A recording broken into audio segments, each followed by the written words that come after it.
I'd like to call the special meeting of the Santa Fe County Planning Commission meeting 3:30 for January 16, 2025. A roll call, Karen?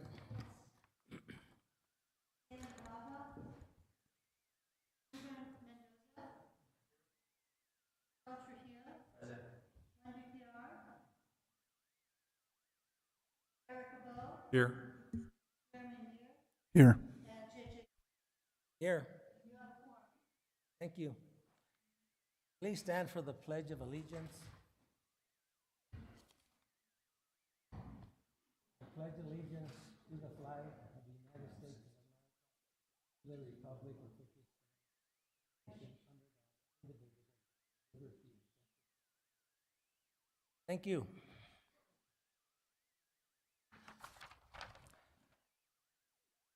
Next item is to discuss and elect chair and vice chair. Mr. Carl? Mr. Chairman, I'd like to make a motion for chair. Yes. Make a motion that Eric, I'm probably going to butcher his name up, Bovia, for chair of the Santa Fe Planning Commission for the year 2025. Thank you. We have a second. I'll second. Jeremy, thank you. Those in favor signify by saying aye. Aye. Aye. Eric, your chair. Now we have to nominate the person for vice chair. Any nominees? Mr. Chair, I'll nominate Carl Trujillo to be vice chair. Do we have a second? I'll second. Thank you. Those in favor signify by saying aye. Aye. Thank you, Vice Chair. Eric, you take over. Right away? No training? Okay. We just move these and stay in the same place. Okay. Thanks very much. I appreciate it. The next item on the agenda is approval of the agenda. Staff, I wonder if there are any amendments to the agenda. Mr. Chair, there are no amendments to the agenda. Thanks. May I get a motion to approve the agenda? So move. And a second? Carl, thank you. All in favor, please say aye. Signify by saying aye. Aye. Anybody opposed? Motion passes. There are no tabled or withdrawn items. Approval of the minutes. The next item is to approve the minutes of the December 19th, 2024 regular meeting. Any discussion? No, I move to approve. Okay, do we have a second? Second. Thank you. All in favor, please signify by saying aye. Aye. Anyone opposed? Minutes are approved. The next item is the consent calendar. There are two items that were unanimously passed previously. So case number 245190 and case number 245240.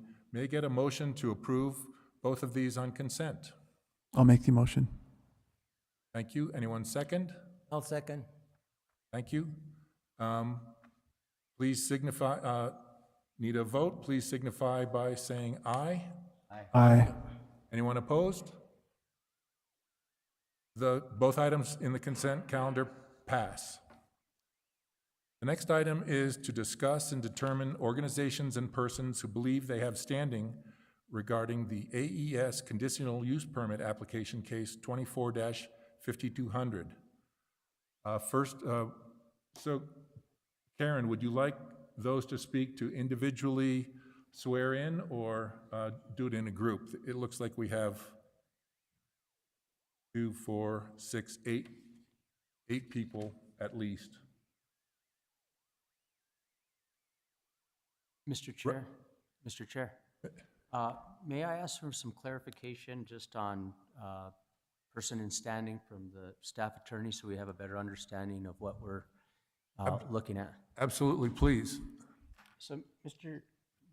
Chair and Roger, looking a lot of these requests, there is a registered organization is a lot of them are stated, and as I understand, the registered organization has to get approval through Santa Fe County, is that correct? Yes, that is correct. They apply for that status. And under the SLDC code, what is it, what is a first of all, there's a CO and there's an RO, community organization and a registered organization, correct? Yes, it is. And Mr. Chair and Roger, so for an RO, what rights are within the SLDC code that we have to consider tonight as far as what is we grant it or we don't, what takes place in the hearing later on, what rights are granted under the code?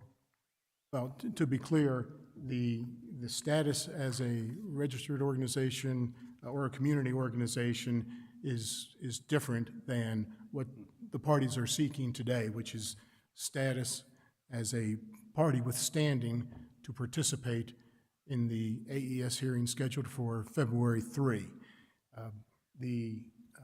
A registered organization and a community organization do have certain rights under the SLDC, too numerous for me to know off the top of my head, but they are given notice of proceedings that impact their declared area of interest, and therefore given the opportunity to participate in certain hearings. Staff may be able to clarify in more detail other rights that are inherent in the status as a registered organization or a community organization, but as I say, these the 8 individuals and parties who have submitted a request to be treated as a party with standing for the AES hearing is really an independent status from being a registered organization or a community organization. Some of the applicants today, for example, I know are individuals. They are not a registered organization or a community organization, but they have the right to be considered for status as a party with standing. Okay. And Mr. Chair, let me look here. There was one question I had as far as one of the provisions in there. I think it's see 4.7.2.1.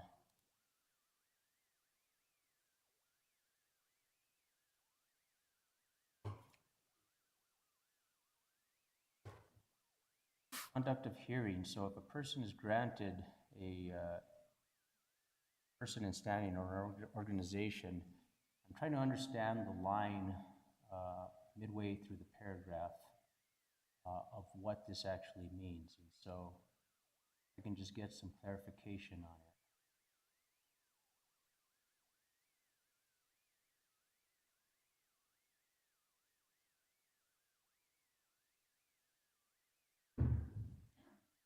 And specifically where it says, at any point, members of the board, the planning commission, or the hearing officer conducting the hearing may ask questions of the owner, applicant, staff, or public, or of any witness, or require cross-examination by persons with standing in the proceeding to be conducted through questions submitted to the chair of the board, planning commission, or to the hearing officer.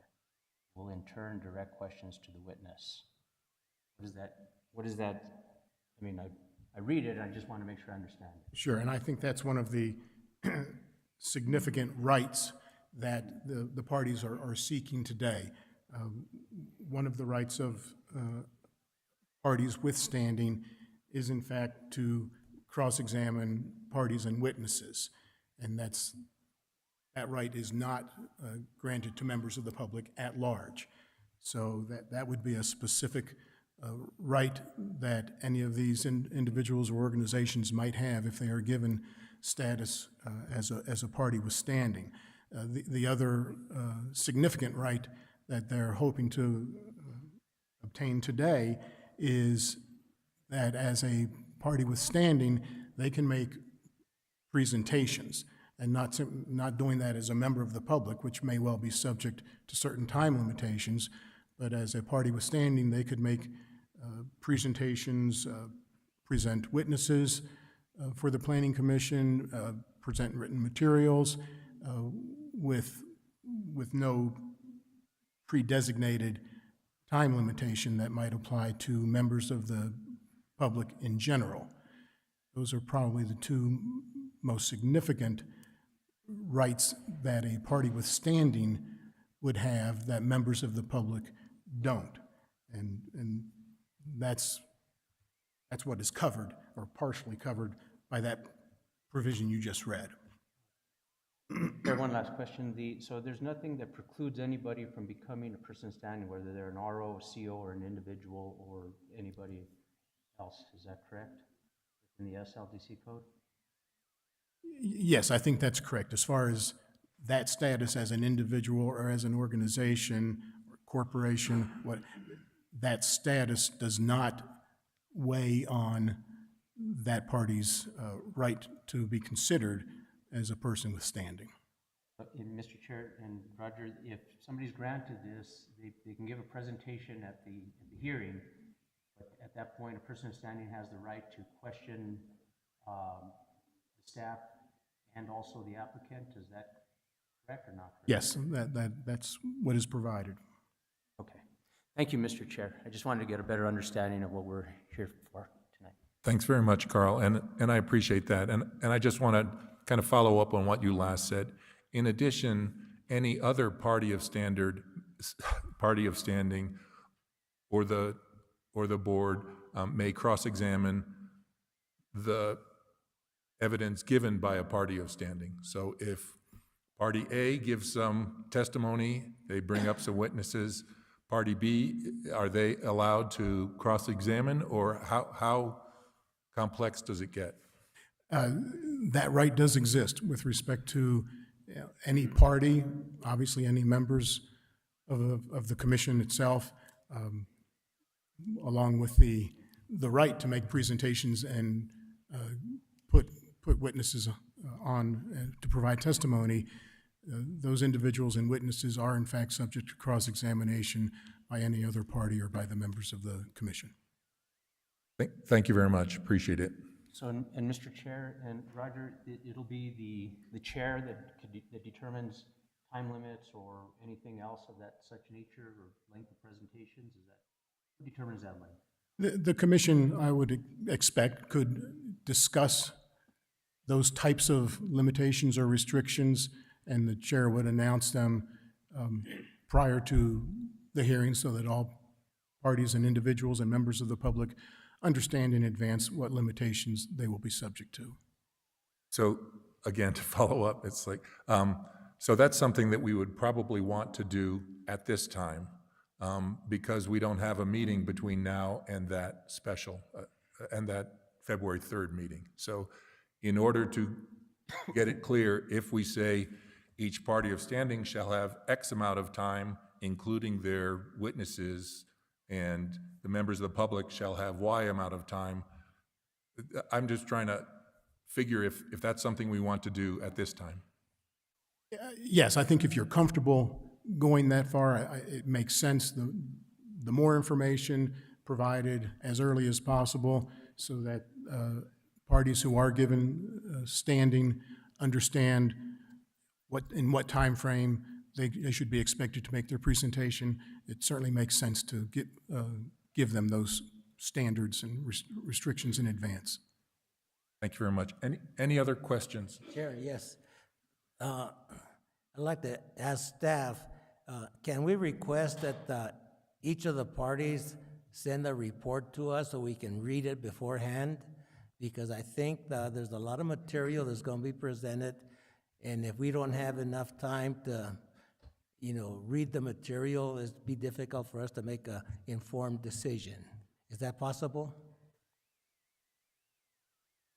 Mr. Chair, Commission Member Gonzalez, that is accurate. You can request that ahead of time. The hearing officer did it, and it'd probably be proper for you to all have more information on the items that are going to be discussed. Thank you. That's all I have, Eric. Thank you very much. And I appreciate the questions. I appreciate the responses. So the first, I guess, applicant is New Mexico for Responsible Renewable Energy, Dr. Selma Scheivelt. Thank you. If you would, Mr. Chair, before any of these parties are sworn in, can staff have a few moments before we get going to have a discussion off the record? absolutely. Yeah, pausing for a second. It sounds like they're swearing him in. Swearing him in. Yeah. He just said, before we swear them in.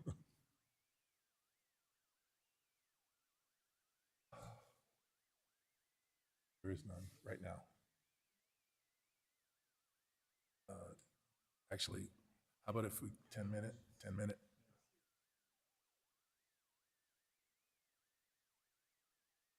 Okay.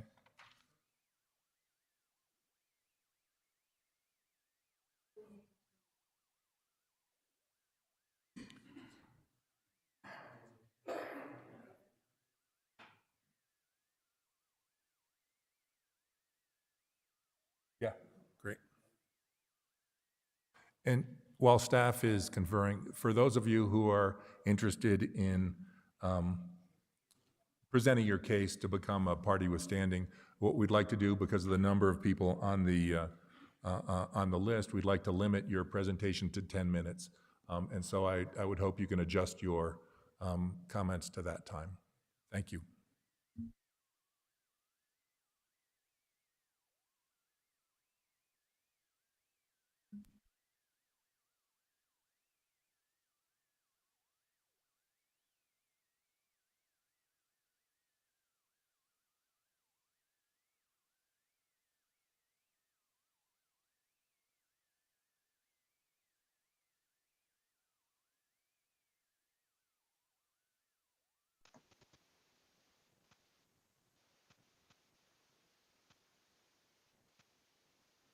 I don't hear anything.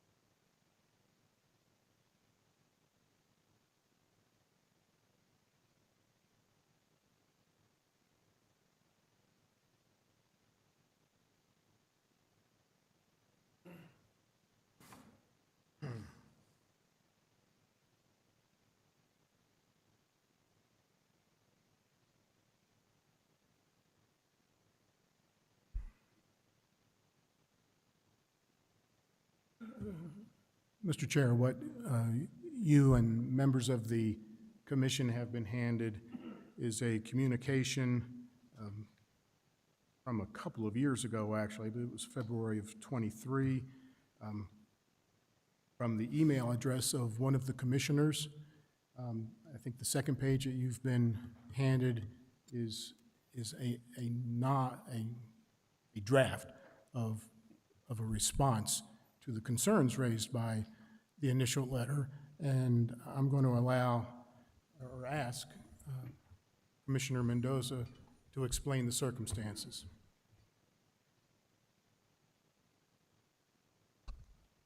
Apparently what happened was when I was at the family ranch in Aragon, New Mexico, my wife went to a hearing that AES did out in, I think, the Turquoise Trail Charter School.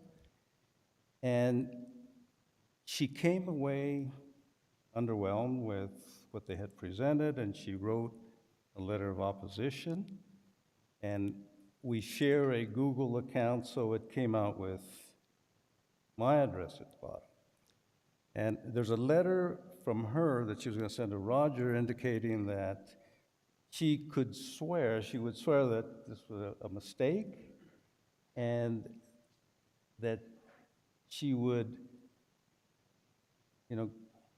obviously swear in front of whatever person Roger wanted her to swear it, that she wrote the letter. On the other hand, the way she explained it to me, because I never knew this letter existed, and I told Roger when he called me, I said, I have never heard about this letter. He sent me that letter, and I said, I did not write this letter. Since then, my wife came forward and apologized. And she feels very strongly that when she wrote that letter 2 years ago, the project was in a totally different place. I think they had just done their first application. Since then, I think AES has made some drastic changes, some very significant changes to the project. And you can check the public record, and my wife hasn't said anything since then.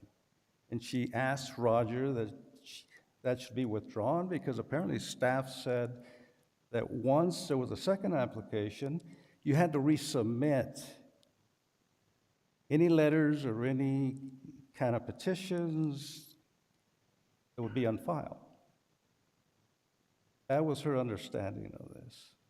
And I think she's requesting that the letter be taken out of the public record because she never had another intention of reapplying that letter.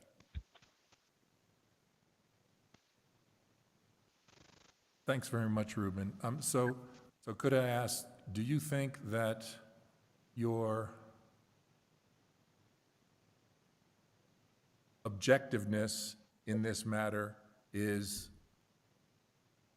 tainted by the variable opinions of your wife? I'm just wondering. No.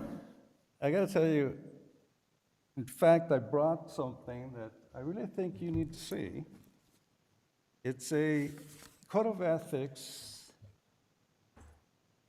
I used to work for the International City Management Association, and for 40 years, I've guided my career by this code of ethics. And I really would like planning commissioners take a look at this.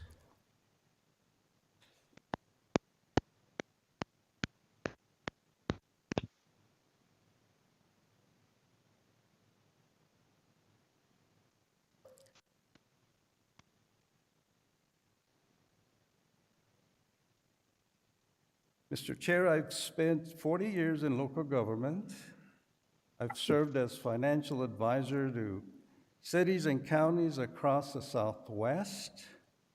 I've dealt with some of the most talented, highest-ranking CEOs in city management and county management. I have even served as financial advisor to this county when Sam Montoya was county manager. And because of that, I retired in 2013, but because of that, I was asked by friends and neighbors to consider getting on the Planning Commission because they thought I'd add some value. And in looking at all the materials that we've gotten so far, the questions that I have to ask aren't there. This is about, my whole focus would have been on finance, or would be on finance, because I feel that those are the areas that we got to look at countywide, because Santa Fe County, the tax base doesn't just belong to this county. It belongs to the community college district, it belongs to the school districts, it belongs to all the special districts out there. And that was the arena that I was going to get into because that is my expertise. And I think it would be detrimental to the county if I was forced to recuse myself because of a letter that my wife wrote that I had no idea she had written. I wasn't even in town. And she had no idea she was on my computer, or my Google account, because we share a Google account. So to me, it's something that if you look at the code of ethics that has guided my career, I feel that I kind of need to have my say because it hasn't been addressed. I don't know anything about lithium batteries, I don't know anything about storage systems, but I do know about public finance. So I leave it up to you whether you want to require that or not. Thanks very much, Ruben. So I wonder, do any of the commissioners have questions, or would any of the commissioners, go ahead, JJ. Yes, what I would like to say is that I, endorse your explanation, and I think that you mentioned that you can make a fair and unbiased decision on this pending case. That is what I gathered from what you were saying. Is that And correct? I was told I would say that I can be objective, and I do pledge to be objective. And for one day, I would take my District 5 hat off and put on my former financial advisor of this county hat, because I fell in love with this county when I was 25 years old. I was working at the International City Management Association. We had a meeting at the Inn at Loreto, and when the shuttle from the airport dropped me off at the Inn at Loreto, I had never been to a place like this. Santa Fe County is unique. I couldn't believe the architecture, the cultural diversity, the art, the restaurants. And I fell in love with this county, and I told my wife, we will retire here someday. We bought a house over 20-something years ago. My point is that I love this county, and I will do my best. I will be as objective as you want me to be. But the issue is that I don't think the area that I'm going to address is going to be addressed at all. Well, thank you for your explanation, and I hope I can speak for the commission that we accept Ruben Mendoza's explanation. As I and, asked, if support him. either of the other commissioners, Carl? Yeah, thank you, Mr. Chairman. And one thing I want to point out is just that Mr. Mendoza, I've been on this for just a year now, couple of years, and I think you just took that seat maybe 6 months ago, right? How long ago was it? I think it was June. Okay, so 7 months ago is when he took that seat, and so he wasn't on the commission at the date that this letter was written. This letter was written in 2023. So I just want to state the fact that this was written, several years, or at least a year and a half earlier than when Mr. Mendoza took that seat. And so that's just the fact I wanted to state. The only question I have of Roger, staff, is are we looking to take a vote now at this time whether to, what is the process here that would need to take place? I think the process is, first, bringing all this information to the attention of the commission and its members at a public hearing. Second, and I think this has already been made clear, determine whether the member of the commission, in this case, Commissioner Mendoza, wishes to recuse himself, and it's clear that he does not wish to do that. And I think the third step, again, just for transparency and openness, would be for the remaining members of the commission to make a determination that they are not comfortable moving forward with his participation in today's hearing. I also think, because this is a new issue that the public and the applicant have not been aware of prior to today, and we have just learned of recently ourselves, the issue may well be revisited at the commencement of the next hearing if any party wishes to do so. I don't think we would want to preclude that possibility given the short notice that parties have of what we're discussing today. So Mr. Chair and Roger, if we took the stance that we felt like Mr. Mendoza could be non-biased and we didn't want him to recuse himself, what I heard you say also is that it could put, somebody could come and question that authority later on. And you'd have to, the staff would have to deal with this between now and the hearing. Well, and staff wouldn't be the determining decision maker. I'm simply saying I don't think we want to preclude the issue being raised again, given how it has come up for the first time today. But I think any determinations are made either by the commissioner in question or by the remaining members of the commission at any meeting at which a quorum is present. Thank you. Thank you, Mr. Chair. Thanks very much. And so, just to close the loop on this, Jeremy, do you have any opinion on whether or not you believe that Commissioner Mendoza should recuse? No, I don't believe Commissioner Mendoza should recuse himself if he doesn't feel it necessary. I trust that he can make a fair and objective decision. Thank you. I'm of the same opinion, and so I think we've all expressed our belief that that Ruben will be able to do what he is volunteering to do, which is bring his objective opinion to the cases before us. So, thanks very much. Thank you. And thanks. So, I think now, so Dr. Scheiveld, I think you're up.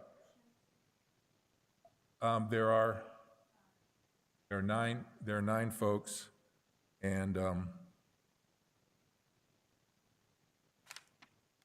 see 8 folks. If I may, my name is Luke Pierpont. I'm an attorney. I'm here with the applicant at ES Clean Energy. If I could just make a quick statement before we begin with the applicants for intervention, is that okay? Yes, please. Please limit it to 5 minutes. Thank you. Oh, I'll be quicker than that. Thank you. As to the prior matter that you were just discussing, this is all brand new to us. We haven't seen the letter, and as Mr. Persino indicated, I think we would like to have the opportunity to review that correspondence in the letter and potentially raise this again at the February 3rd hearing. I also just want to make a quick note in the event that you do want to hear from the applicant today. Mr. Mayer, Joshua Mayer, is here, but has to catch a flight at 6 o'clock, and so he's on a time crunch from Santa Fe. From Santa Fe. Yeah. Okay. That's all I have, but thank you very much. Thank you. So third time's a charm, Dr. Scheiveld. If you could, and let's individually swear them in as they come. If you come up and please be sworn.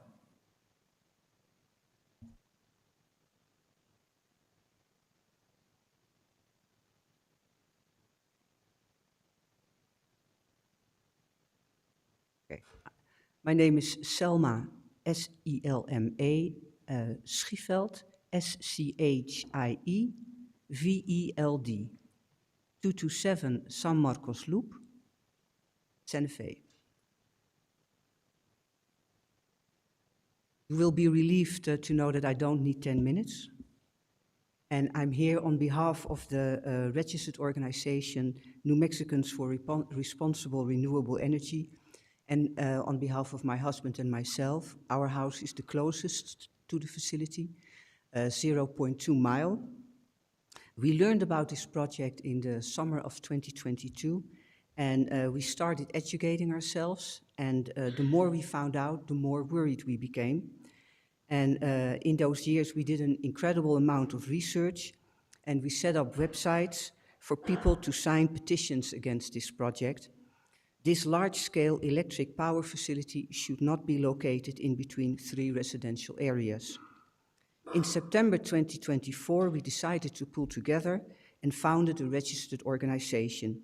We have collected around 3,000 signatures. We are the only registered organization working solely against both the 200,000 solar panels and the battery energy storage system on behalf of the residents south of Santa Fe. Neither the San Marcos Association or the CEC is in a position to defend our interests as thoroughly as we can do. The San Marcos Association also represents people in favor of this project, and the board is divided as well. So even though they are opposed, they are restricted in how far they can go with putting forward arguments against. The CEC has different arguments and different solutions and is mainly focused on El Dorado. Mr. Schanauer is representing himself and not the residents of the San Marcos area specifically. This RO was specifically founded to oppose this project, and the 3,000 persons that signed our petitions rely on us to voice their concerns to you. The SLDC specifically mentions registered organizations to provide public participation and recommendations to ensure a fair process for development in the area of interest of a specific RO. If granted standing, I would like to give a 15 minutes presentation, question 1 or 2 witnesses shortly, and I would have some questions for both AES and staff. I will present evidence that has not been put forward in public yet. I have been a medical doctor for 30 years, still licensed to practice in the EU. I received a PhD from the University of Denver, Department of Mathematics and Biological Sciences, and I've been working as a forensic medical examiner for 25 years. And I testified approximately 60 times as an expert in the Netherlands, the United States, Australia, and Costa Rica. I am familiar with judicial processes. I respectfully request standing in this procedure. Thank you.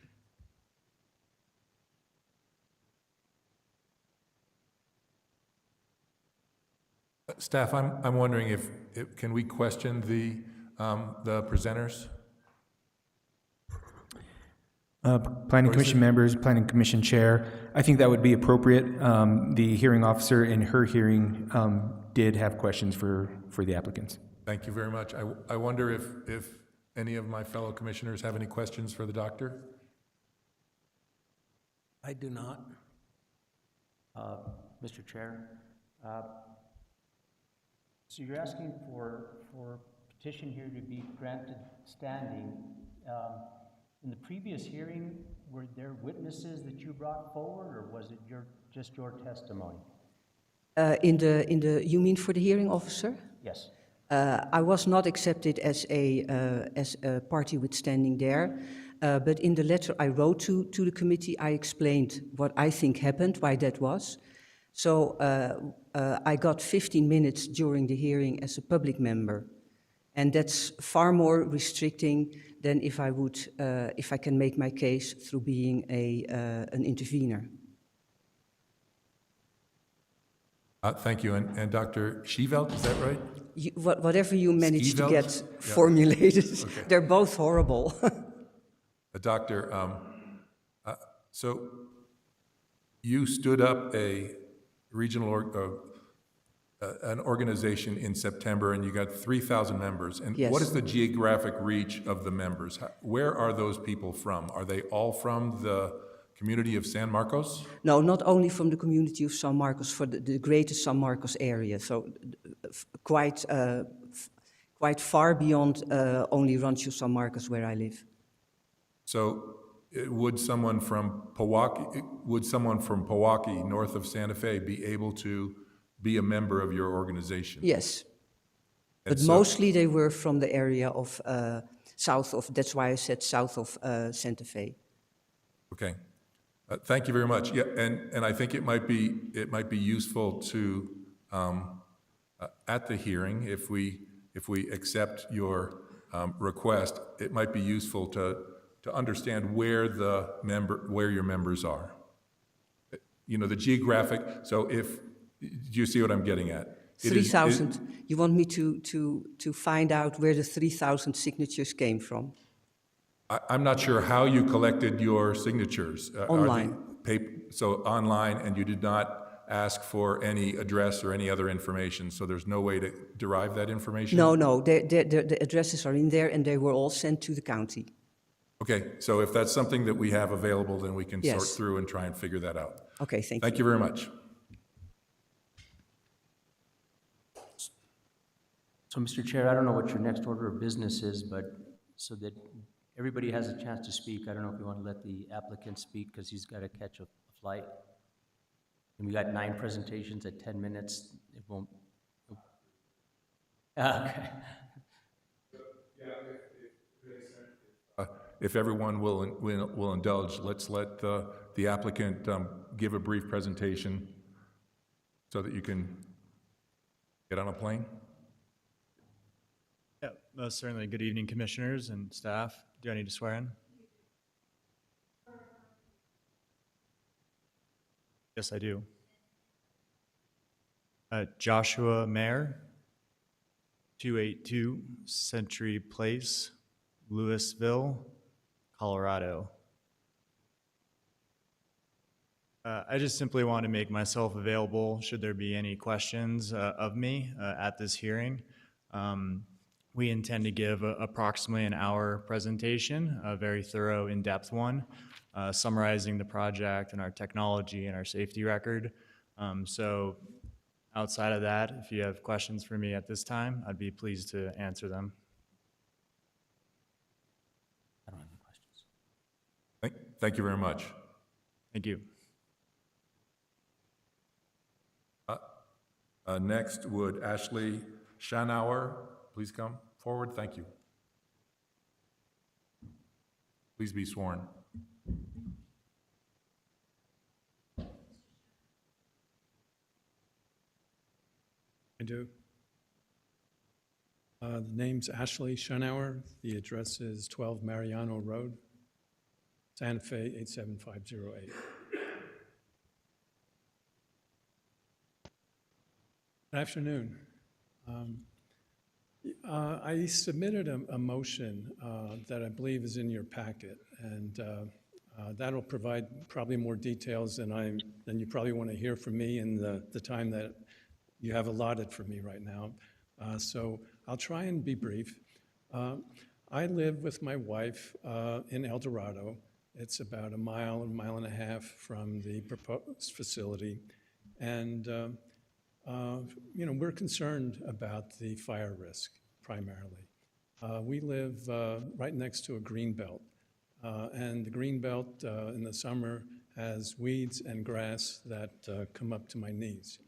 And if a fire were to get into that green belt, there would be a channeling of fire through the community into our backyard, especially with the high winds that are experienced in El Dorado. I think everyone's familiar with that.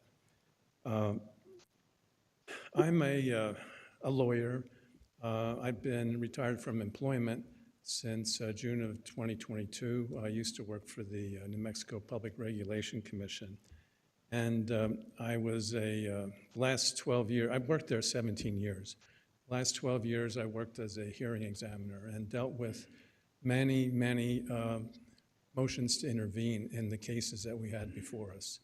And the traditional standard for granting or reviewing a motion to intervene is whether a party has an interest in the issue in the case, and whether that person is likely to be aggrieved by the decision that's reached in that case. And secondarily, and importantly, whether any other party can represent that person's interest, whether any party already in the case can represent that person's interests. And so, my motion is based on the premise that given my background, no other party can adequately represent the interests that I have in this case. First of all, as a lawyer, I participated in the hearing in early December before the hearing officer. And my focus in that hearing was to discuss the legal issues that were present in terms of the AES application. In particular, how AES's application was not consistent with the SLDC. I was not granted intervention status ultimately in that case I initially was. The hearing officer issued an order in early October of this past year, and granting me intervention status. And the county staff intervened and caused that order not to be issued to the public, to the parties. I filed a motion to address that problem, and that motion has never been addressed. But nevertheless, I was allowed 15 minutes to speak at the hearing, and I was allowed to present the written testimony, which is also should be in your packet. So I participated pretty extensively, well, very extensively in that hearing. Also, I guess unique, to my motion to intervene is the experience that I had as a hearing examiner at the PRC.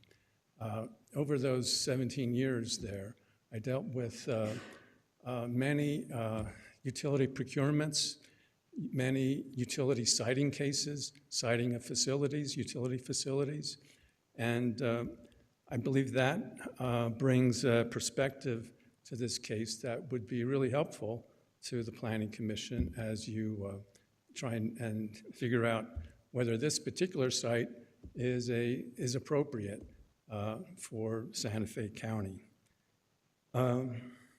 And just to indicate that the experience I had with the commission, the PRC, involved renewable facilities and battery storage facilities. So I've dealt with all those things. I guess one other item I should mention is the testimony that I provided in the hearing before the hearing officer was cited extensively in her recommended order when she decided that the proposed facility was too risky for the area.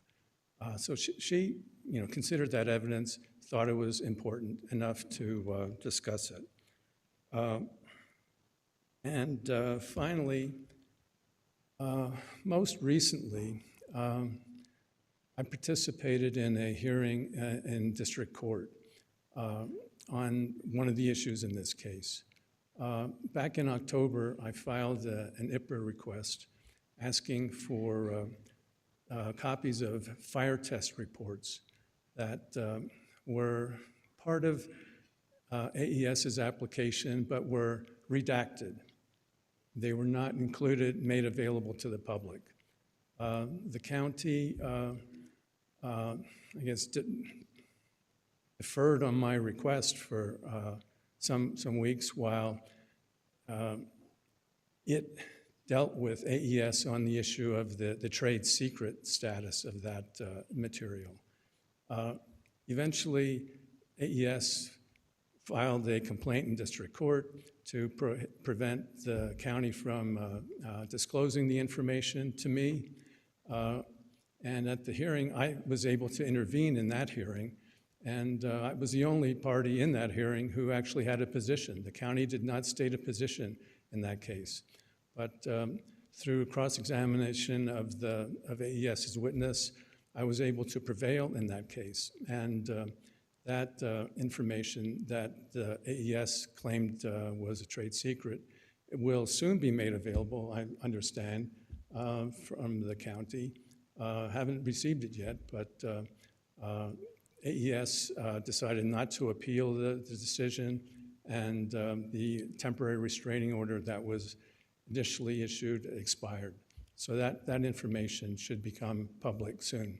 So I guess what I'm trying to say is that I've been heavily involved in this, on this issue for quite a long time, and my participation has helped the hearing officer deal with the issue, and has helped bring some information that I believe is crucial to the Commission's decision to the public light. So if you have any questions, I'd be willing to answer them. Are there any questions of Mr. Schanauer?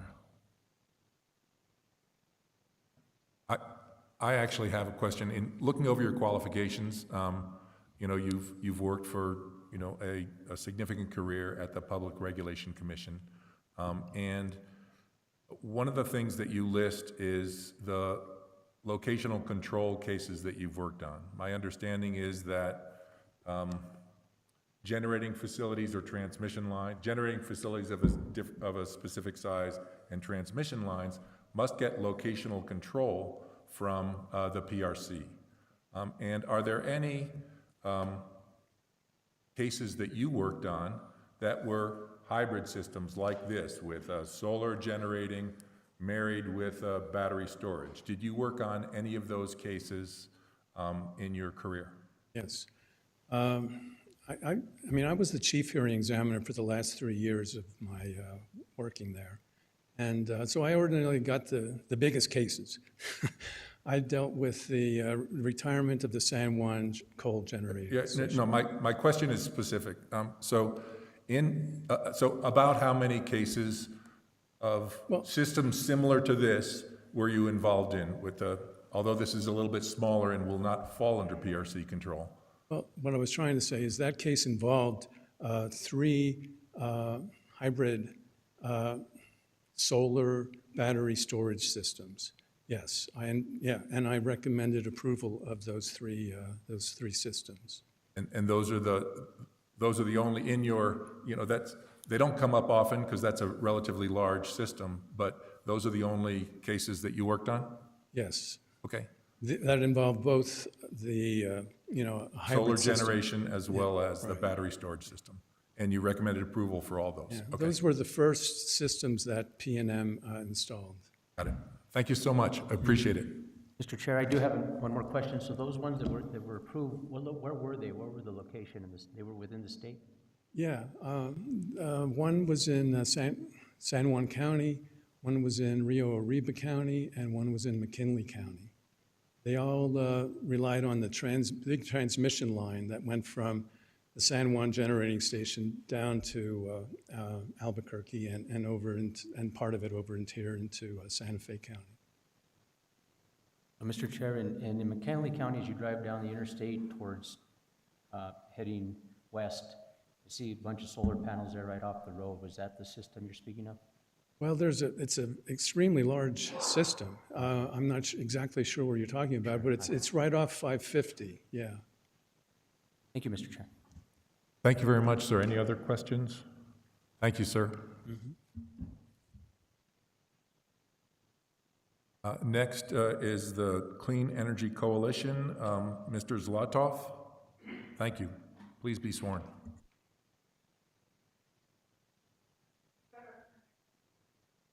I do.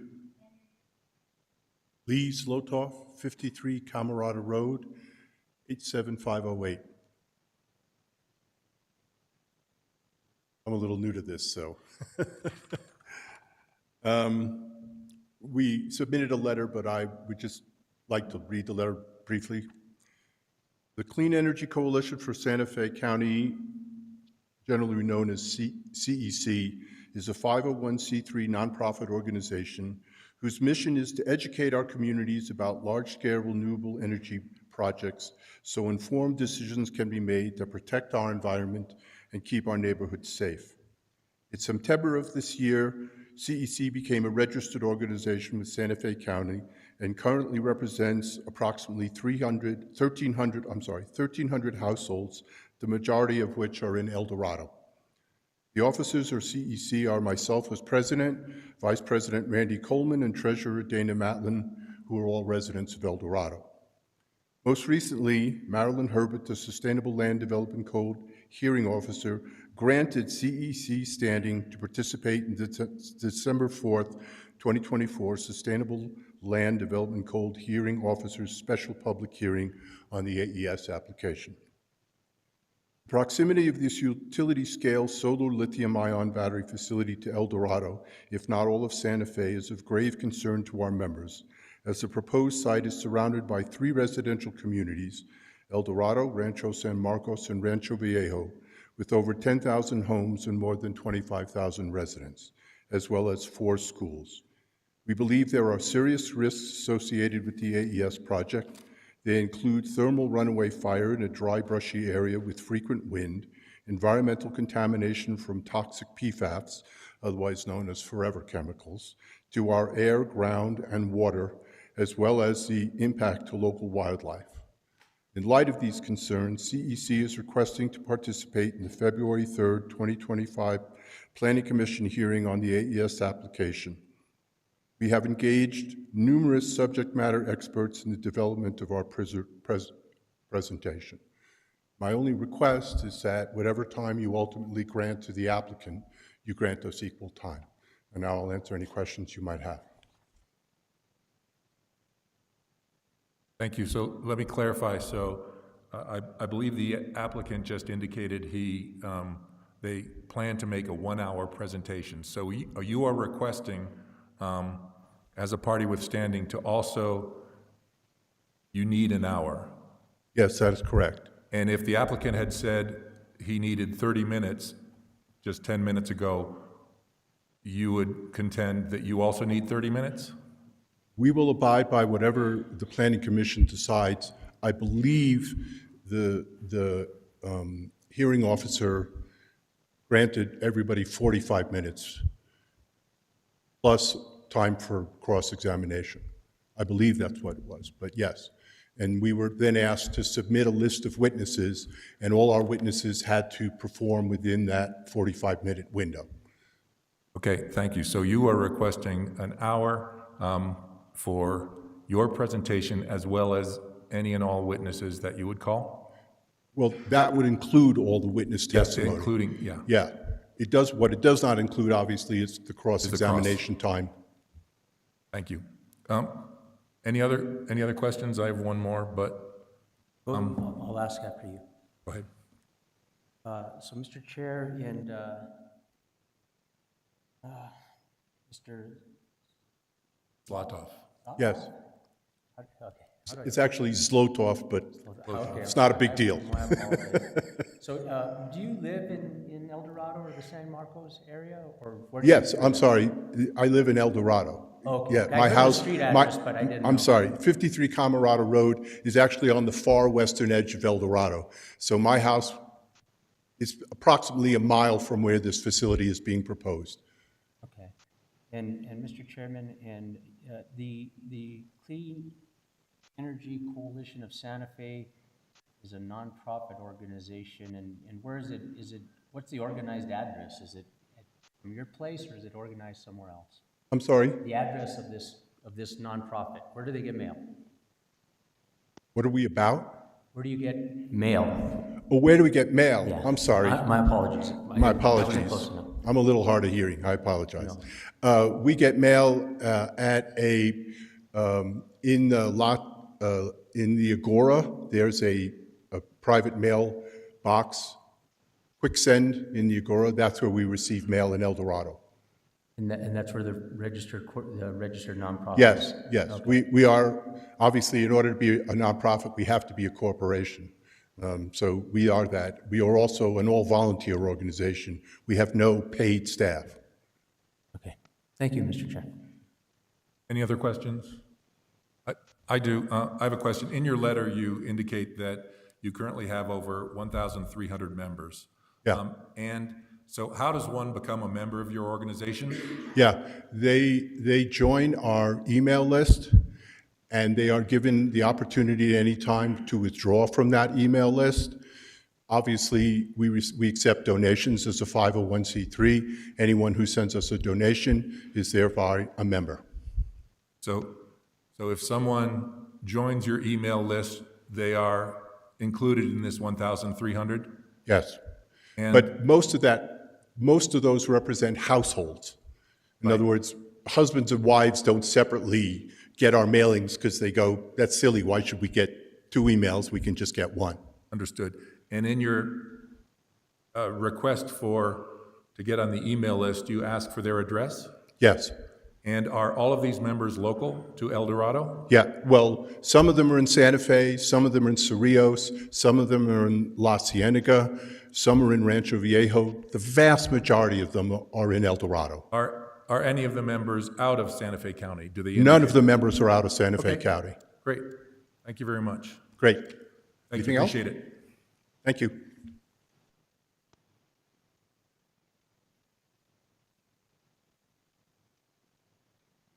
Next, Mr. Kurtz from the San Marcos Association.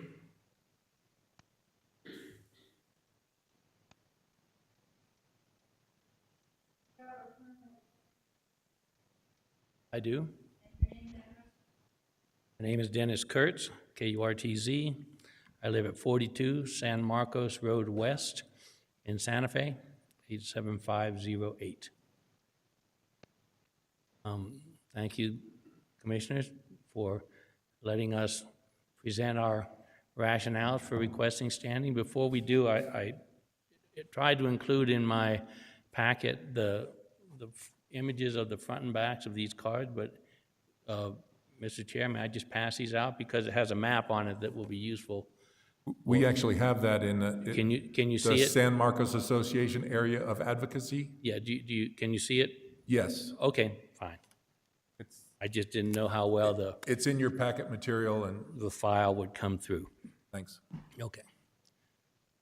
So San Marcos Association is requesting standing for a number of reasons. We are a registered organization pursuant to the SLDC, a nonprofit, 501c3. We've been around since the mid-'80s, mid-1980s, the last millennium, and have been advocating for that area that you see on the map since then in a variety of different ways. Responsible development is just one front, but things like traffic safety, dark skies ordinances, neighborhood safety. We were instrumental in crafting and passing the nuisance abatement ordinance for the county, preserving historical properties, making sure abandoned mines are restored correctly. So this is just one facet of what we do. We're requesting standing for basically three reasons. One, the first reason, we were granted standing in the December 4th hearing, the SLDC hearing officer's hearing. She reviewed our request and granted us standing, and we presented and were listened to at that hearing. Information we presented was germane to her decision, and in fact was one important part of her decision to make her recommendation in her order. The second reason is that this project, this proposed project, is totally enclosed within the area for which we've advocated since the mid-1980s. And so we are concerned, of course, about it being done responsibly, and a number of residents expect us, and we're doing our best to live up to their expectation, expect us to work to ensure that everything is done the way that it should be. The third reason is more nuanced. Back in the day, in the 1980s, and since then, the San Marcos Association acted, in effect, as a community organization. Back in those days, before there was an SLDC, there were no community organizations. When the SLDC was passed, then the San Marcos Association became a registered organization because even though we assist the community of Cerrillos, Cerrillos has its own community organization. And places like Madrid and Rancho Alegre and Lone Butte and Silverado and those places all have their own groups that we support. But you can only have one community organization in a community, and so we're a registered organization, but we act like a community organization. And so we feel like that also should be a rationale for us to be granted standing in this matter. What we would request as far as standing goes is something like 20 or 25 minutes to present. And basically our presentation would consist of just a few parts. First, we would review what we said to the hearing officer just to get that again on the public record. The hearing officer's hearing, the SLDC hearing, was, in our interpretation, a fairly legal event. So we didn't bring in public opinion or survey results or anything like that. We spoke directly to the SLDC, and that's what we would summarize again. But for the hearing for this group, we would be bringing in survey results and things like that, so you have a sense of what the community feels, because your viewpoint is much broader than just the written language of the SLDC. The second part of our presentation would be, so we would present those things with an aim towards persuading the commission to not to grant this application request. But in the event that you do grant the application request, we would be suggesting a whole bunch of, well, not a whole bunch, but a few conditions as part of the conditional use permit, the word conditional. In other words, we would be suggesting things that if you do grant it, we would like you to strongly consider these particular elements as conditions for the conditional use permit. I'm not prepared to, I'm not going to go into all that kind of stuff now, but that's the basic outline of what we would present. So we really appreciate your listening this afternoon. If you decide not to grant us standing, we would be very interested in hearing how, if you're open to the idea of seating minutes at the SLDC hearing officer's hearing. She had, I don't remember, but let's say it was a 2-minute time limit to speak. But if I got 20 people to give me their 2 minutes, then I had 40 minutes to speak. That sort of thing happened. It wasn't as wide open as that. I think she still limited people. But if you're open to that idea, then we certainly would be willing to consider that. We want to know how to prepare ourselves to be most efficient and effective at this hearing that's coming up. And if we don't have standing, would we be able to get minutes from somebody else in order to make the same basic 20-minute presentation? So I'll stand for any questions. Commissioners, any questions of Mr. Kurtz? Of course, I have some questions. I'm sorry. So I'm actually looking at the map, and I apologize for you not handing it out to my fellow commissioners, and wonder if we could, staff, if you could do that. The question I have is the San Marcos Association area of advocacy. So as I look at that map, there's the San Marcos Community District, which pretty much incorporates, and that's an SLDC approved. There are certain conditions, you can't have a whatever. Yeah, there are certain conditions on heights and setbacks that are specific to that community district. Is that right? Yes, the San Marcos Association is an RO under Chapter 2. The Community Planning District is a district that was basically designed by the county under Chapter 9. Totally different things. Unfortunately, there's a lot of confusion because the words San Marcos appear about 27 different places. So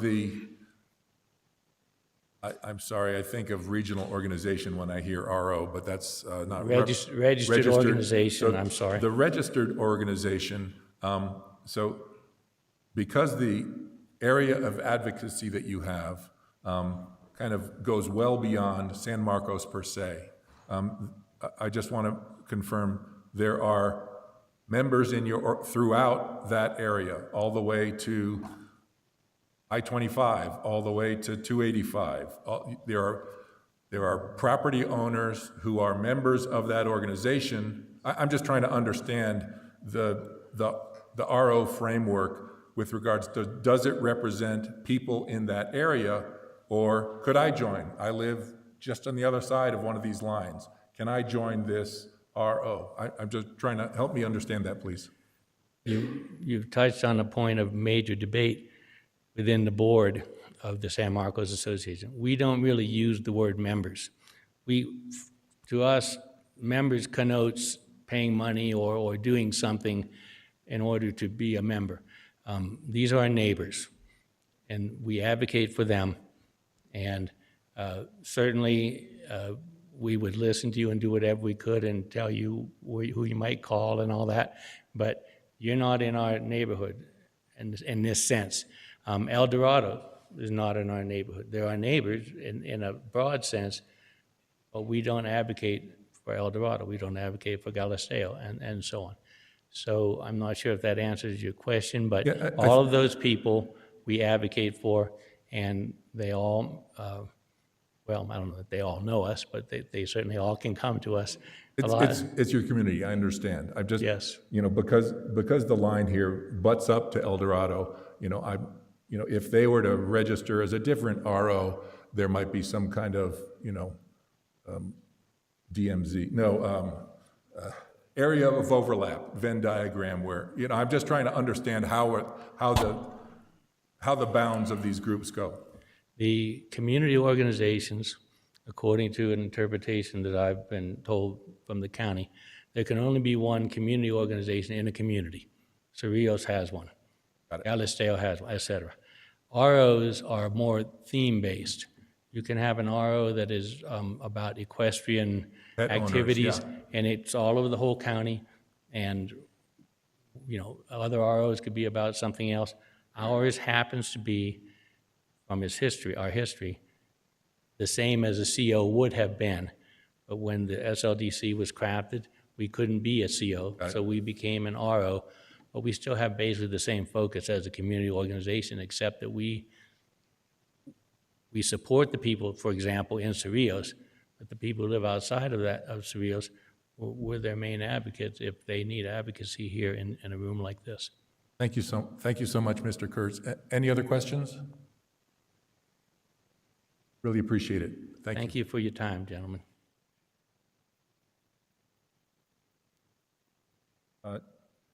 Next, Mr. Cordingley from 350 Santa Fe.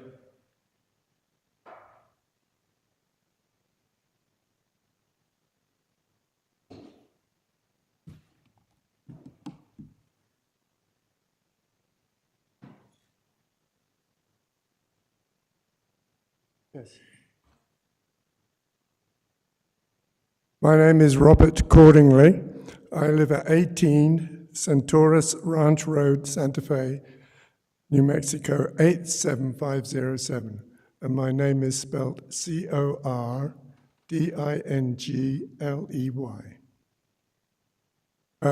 Thank you very much, Mr. Chairman and committee members, for allowing us to speak here today.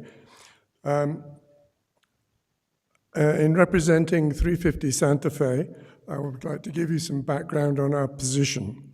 I am a chemical engineering fellow, retired following 33 years in the chemical industry, with increasing levels of responsibilities for technology projects, environmental safety and health projects, process control and automation, and many other topics. I've been a county resident since 2009. I'm now president of 350 Santa Fe, and which is a chapter of the International 350 organization. We are an all-volunteer organization dedicated to a rapid and just transition to renewable energy. Our board members are highly talented people and live in the Santa Fe County or the city. We are established as a nonprofit corporation in the state of New Mexico.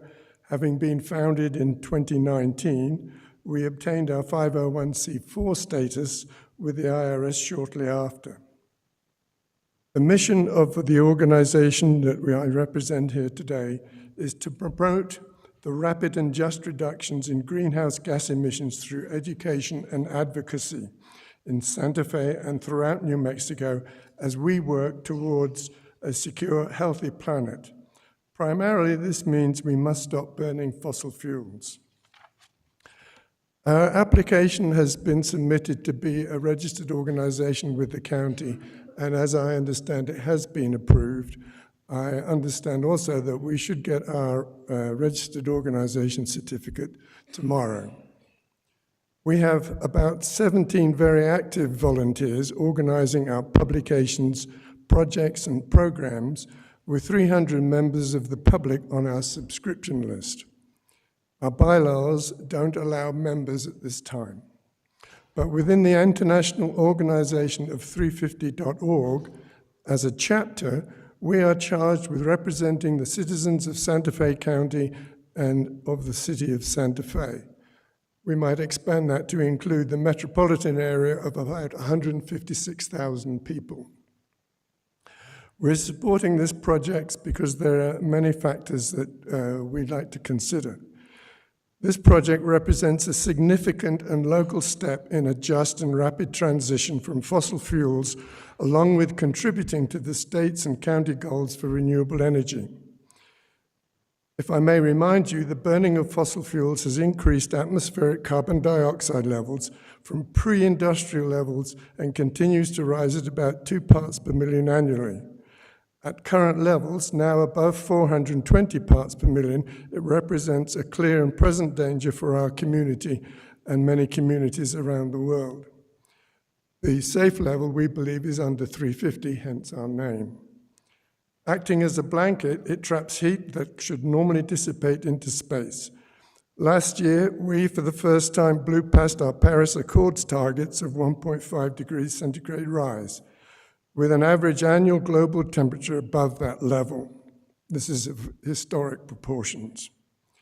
This is particularly critical as we experience the climate crisis now, with extreme weather events, the violent Atlantic hurricanes like Helene barreling deep into North Carolina, the urban fires still burning in LA, and the drought-driven wildfires like the Hermit's Peak and Calf Canyon fire. Because of the scale of the problem, we all need to pursue any progress we can to mitigate the worst effects of climate warming. It's becoming a moral imperative. Now, through close inspection of this project, we feel that it is linked to the greater cause because it backs out fossil fuel burning in our energy generation. Itself is proposed on a low-risk fire location, designed to the highest standards of fire safety with many levels of protection, sensors of all kinds, automatic fire suppression, fireproof containment, fire protection landscaping, and UL certifications. We feel this is a safe project that should be pursued.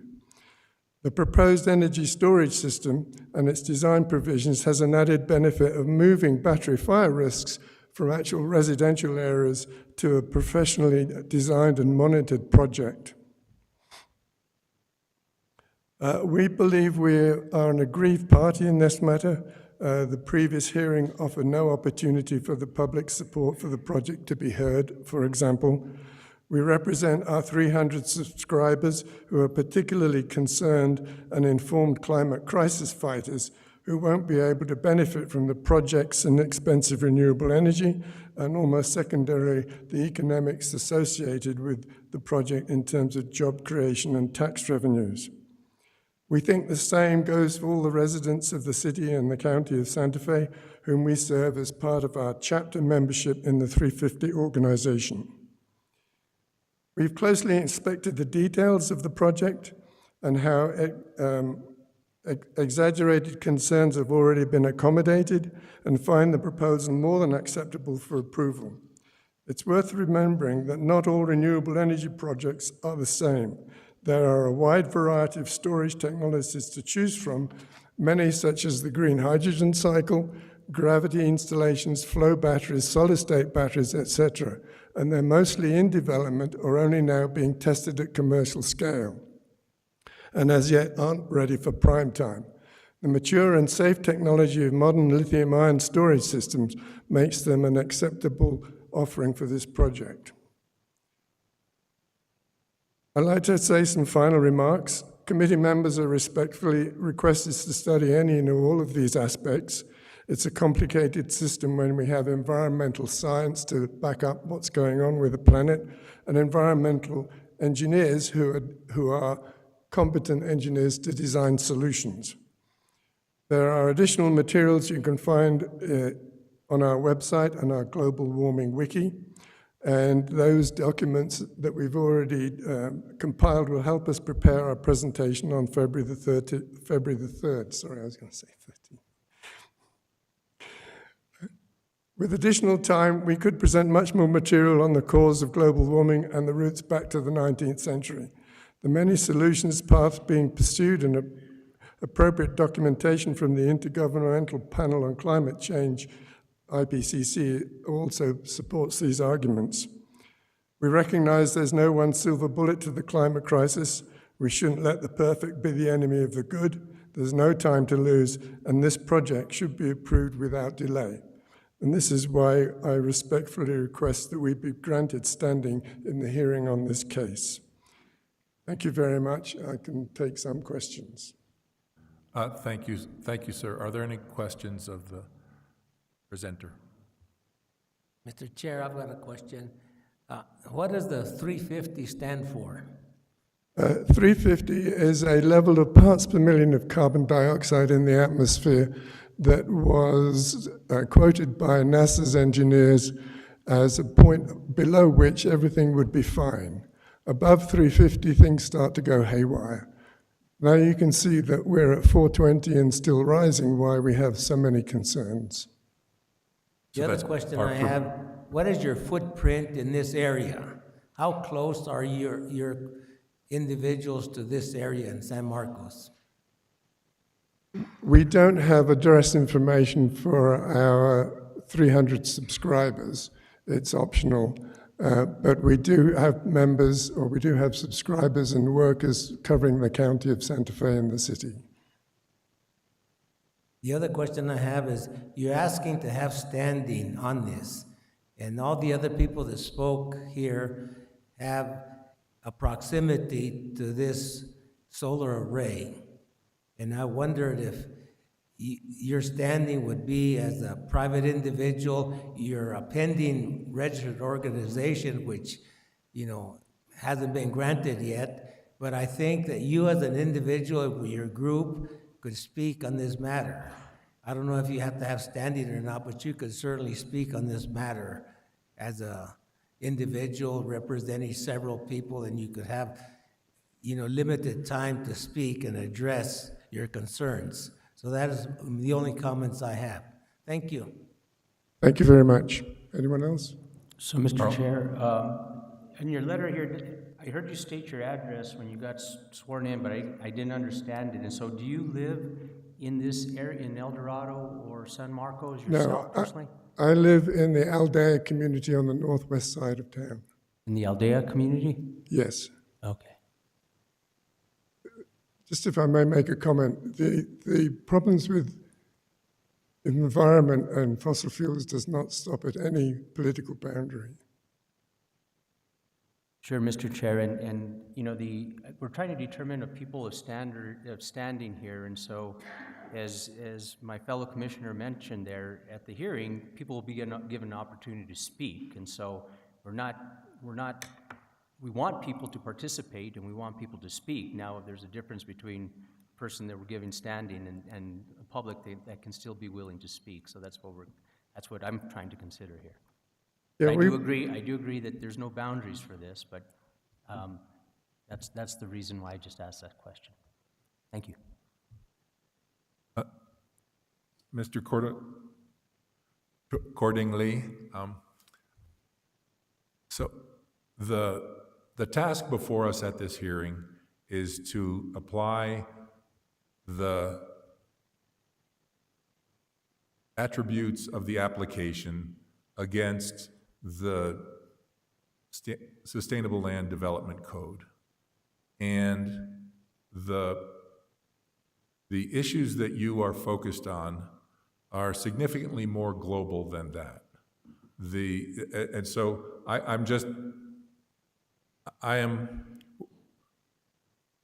understand that if we were to grant you standing, I would recommend that you look at the Sustainable Land Development Code and the Sustainable Growth Management Plan to see, and even if we don't grant you standing and you come forward as an individual, I don't know that your position really goes to the task before the Planning Commission. Do you see what I'm saying? Somewhat. Because we have to, it's not like we are essentially going down a list of requirements. Does this do that? Does this do that?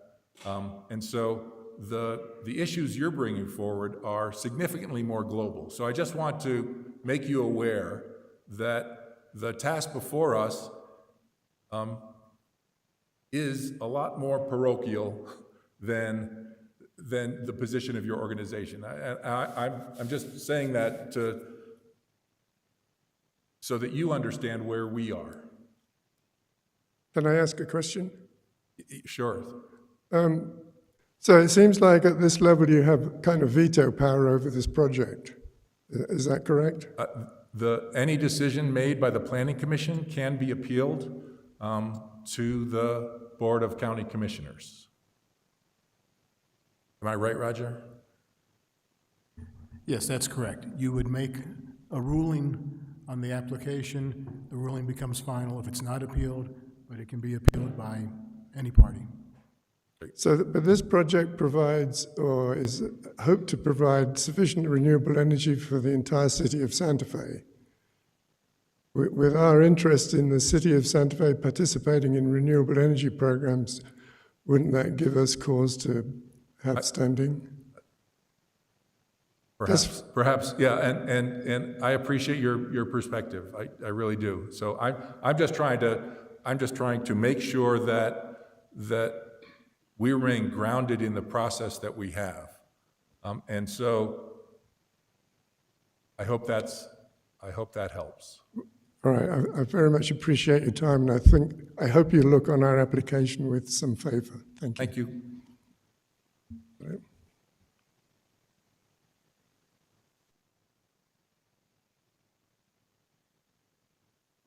Santa Fe Green Chamber of Commerce, Glenn Schiffbauer.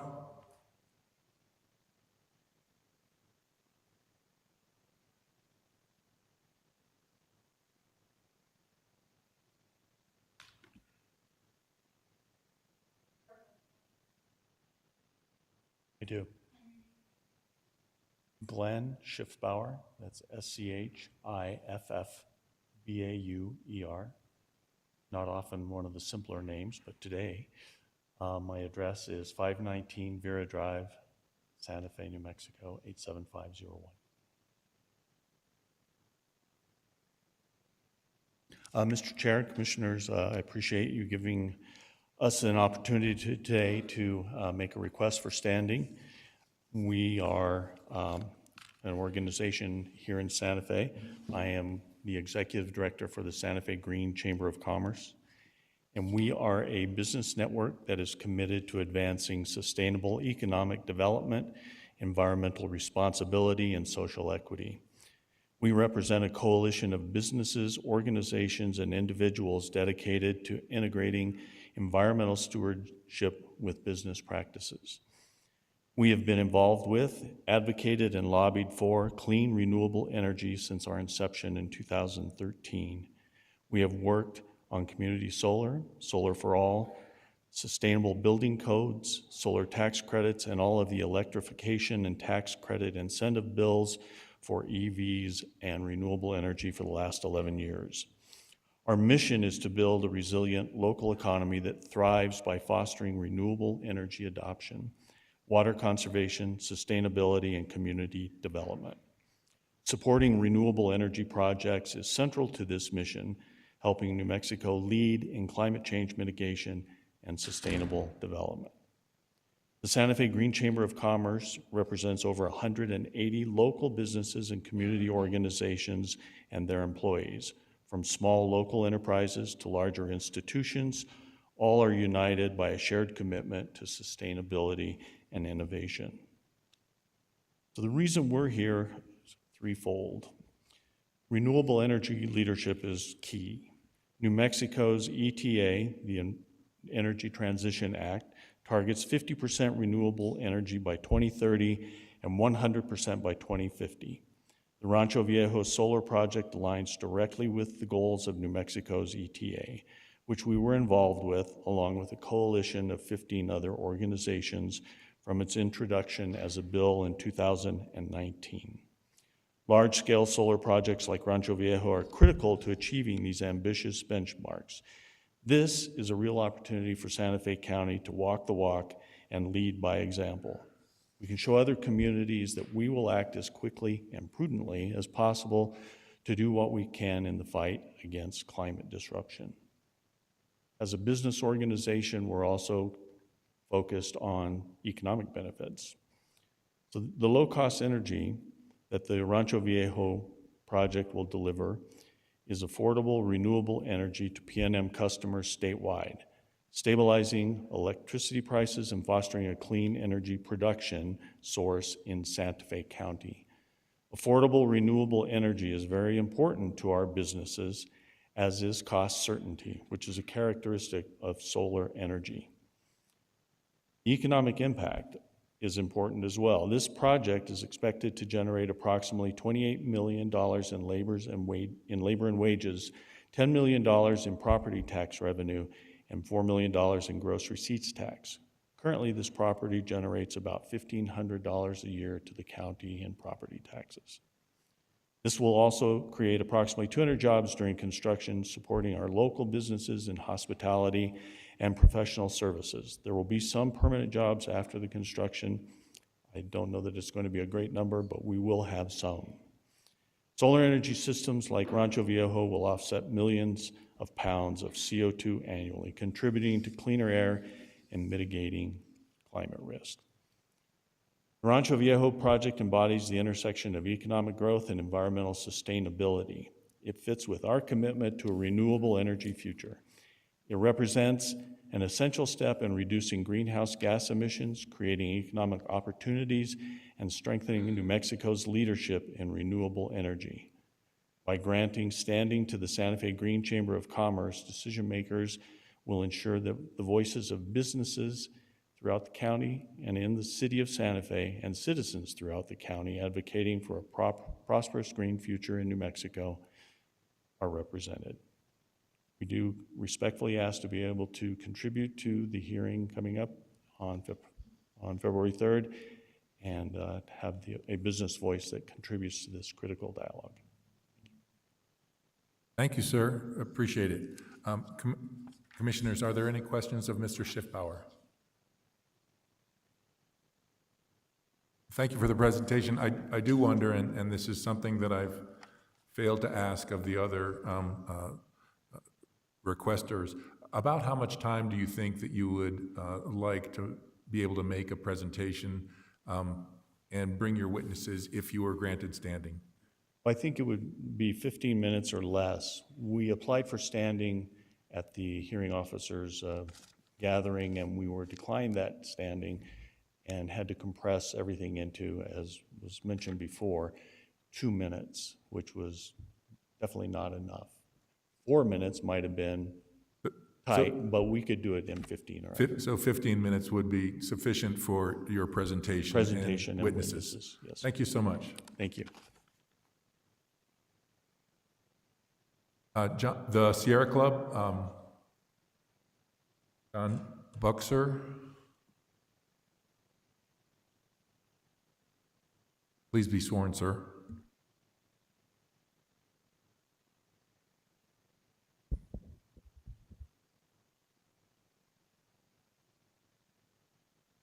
I do. My name is John Buxer, B-U-C-H-S-E-R. I live at 606 Alto Street here in downtown Santa Fe. Thank you. Please proceed. Thank you. Mr. Chair, Commissioners.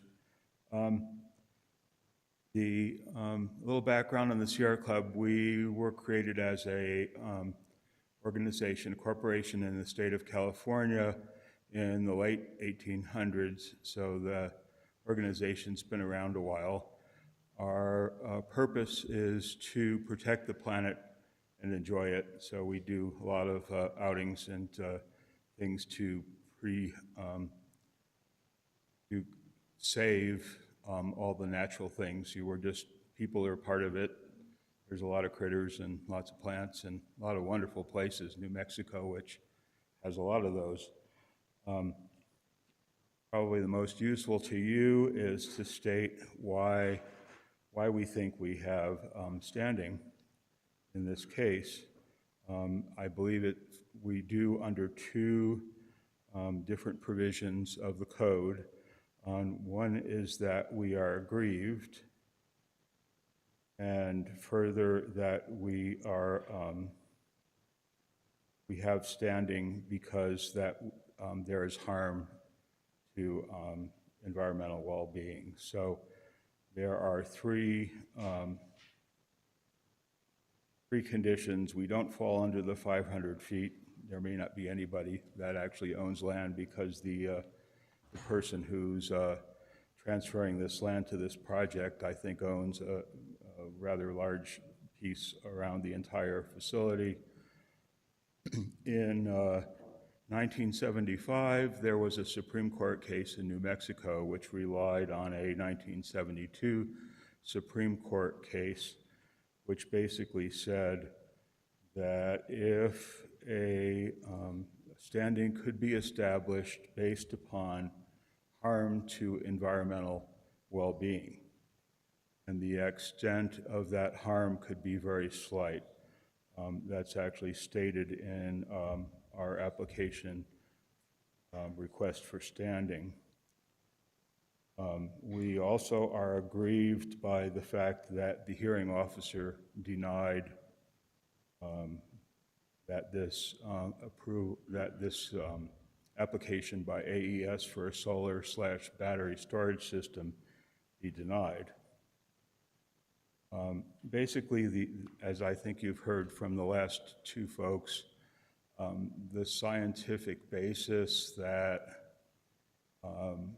since the Industrial Revolution, we've put a lot of pollutants in the air.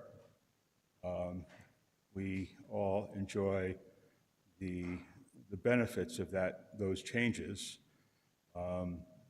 We, get to turn on the lights. We have a lot of technology that has been developed since then.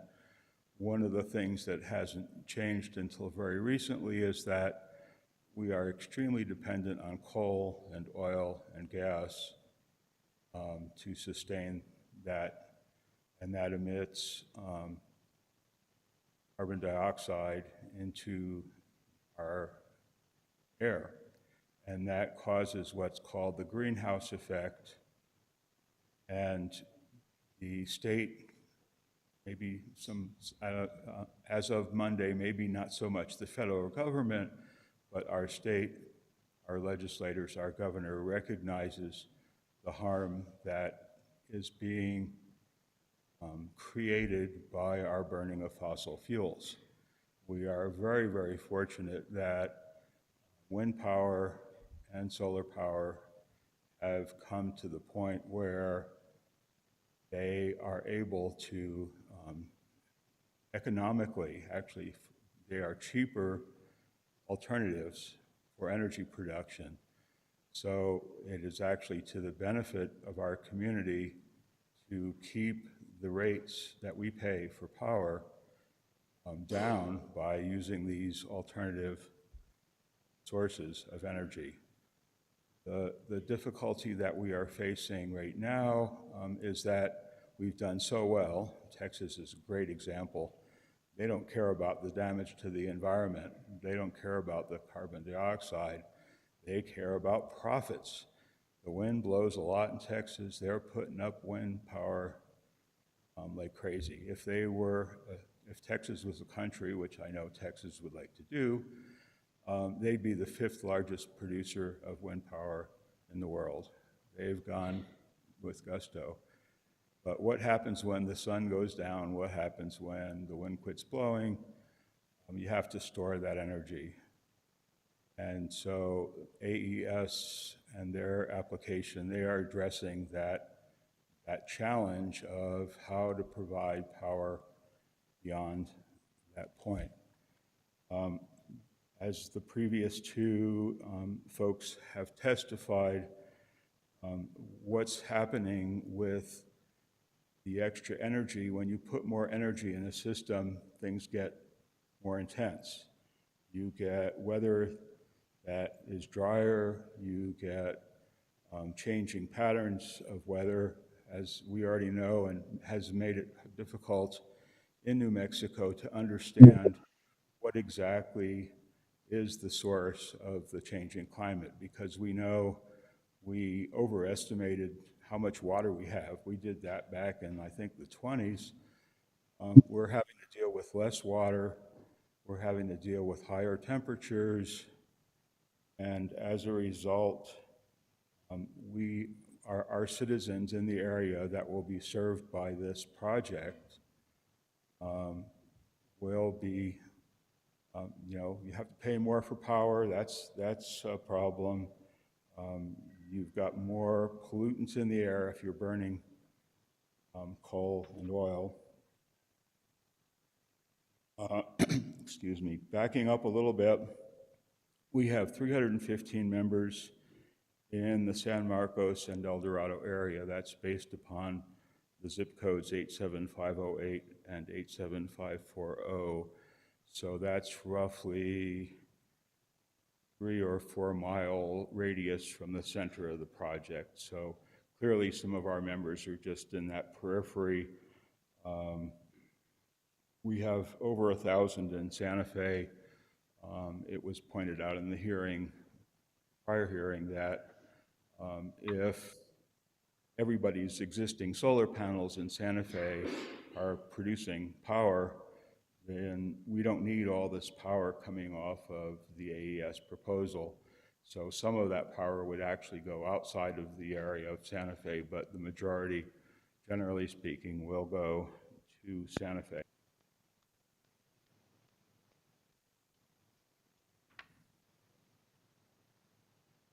And one of the questions that came up in the hearing, this detail may not be particularly relevant, which is that if this project is denied, likelihood is other projects further away will be, in fact, approved.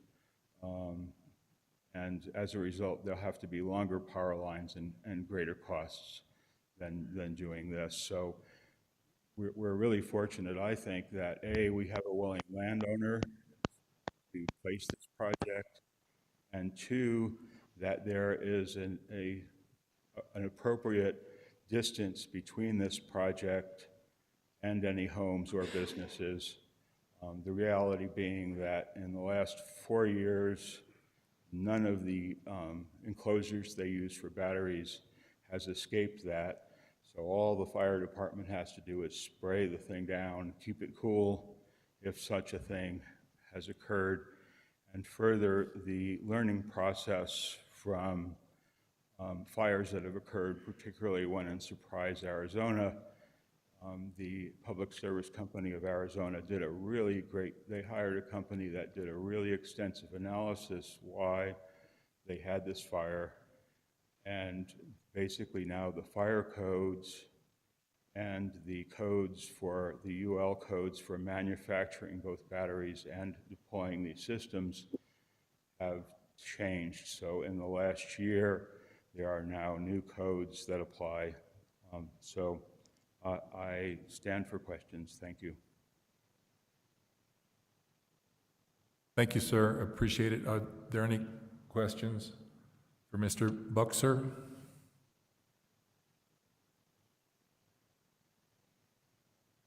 Thank you very much. Thank you for your time. Appreciate it. Thanks. Next, we have someone whose name I can pronounce, Jeannie Stevens from Global Warming Express.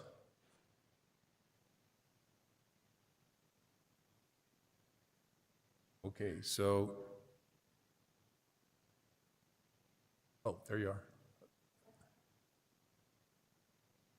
Yeah, I comment and question as a member of the public. Yeah, hold on just a second. Please hold on. So attorney, it looks like the last person who submitted an application, although they submit information to us, they did not attend to present to us. So it would be my understanding that with the information we have in our packet, we could make a determination whether or not we believe they would be granted standing. Do you concur with that, Roger? I do. A party's absence from today's hearing should not prohibit them or prohibit you from considering their application based on the information. Okay, so that kind of concludes this. However, the next item is petitions from the floor. And so is there anyone from the floor? Oh, look. Mr. Chair, Committee, The Global Warming Express is a sub-entity of the Sierra Club, so I would intend, if I was granted standing for the Sierra Club, in my role as chair of the Northern Group of the Rio Grande chapter of the Sierra Club, to call one of their kids as an expert witness. Perfect. And I forgot to ask, about how much time do you believe that you would I believe 20 minutes should be sufficient. 20 minutes, thank you. Thank you. Okay, so, right, so now you don't need to be sworn in, but it would be convenient if you gave your name. My name is Lucy. Thanks, Hello. Lucy. I was wondering, what are the legal criteria for considering standing? Because I looked through the county documents and couldn't find the criteria by which someone should be granted standing. I think I'll defer to Roger, the county attorney in attendance. Mr. Chair, can you just repeat the question, or I didn't hear it completely? Sure. Lucy is inquiring into the standards or qualifications to be considered in determining whether a party qualifies as a party with standing. Is that fair? Yes. And it's a good question, and you're right. It's not directly addressed in the SLDC at all. In fact, that's really the reason for having the hearing today, is because it's not a black and white determination that could be made without input from the parties and without having deliberations among members of the commission.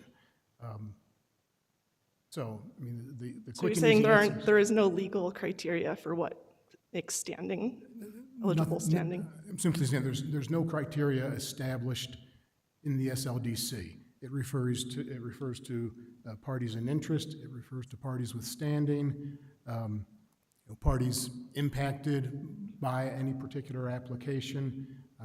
It can be relatively broad, but that means that the commission has significant latitude and discretion in determining which parties will be granted that status as standing, party with standing. Okay, well, from my observations as an observer, 3 of the groups claim to have standing based on renewable energy or clean energy. And so if that's a criteria, then it should not be related to where they live. It should be about that concern, is what I would hope. Because 3 of the groups had that in their name, or their stated, at least 3, Sierra Club 2 maybe, had that as their stated concern about renewable energy and clean energy, not about their habitation. Can that be considered?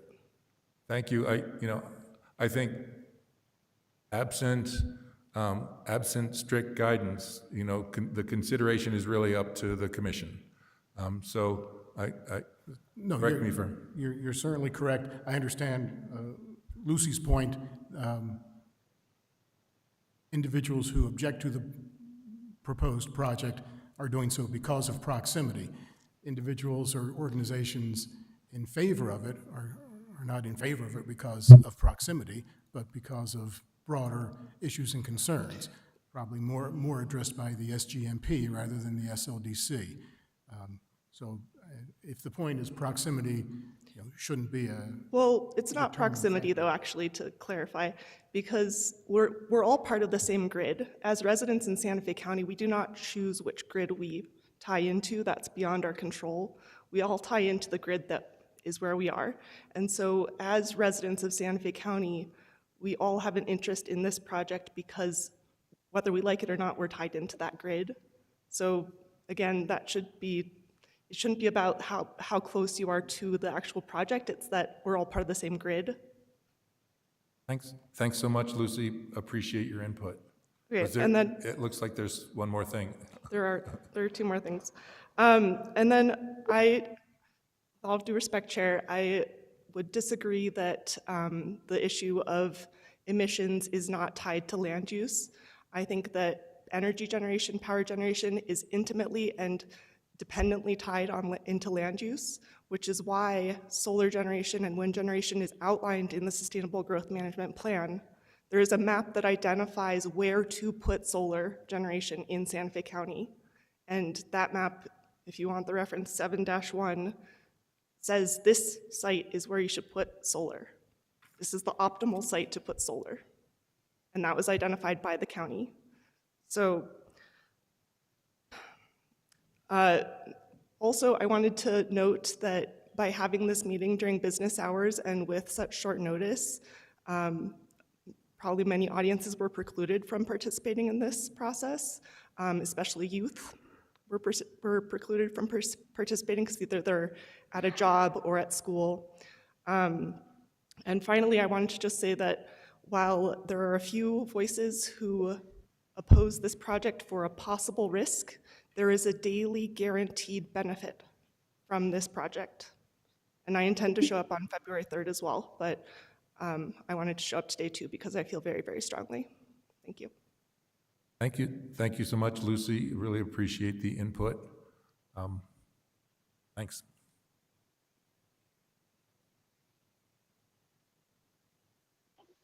I just have an extremely short comment that has to do with correcting the record, just really briefly.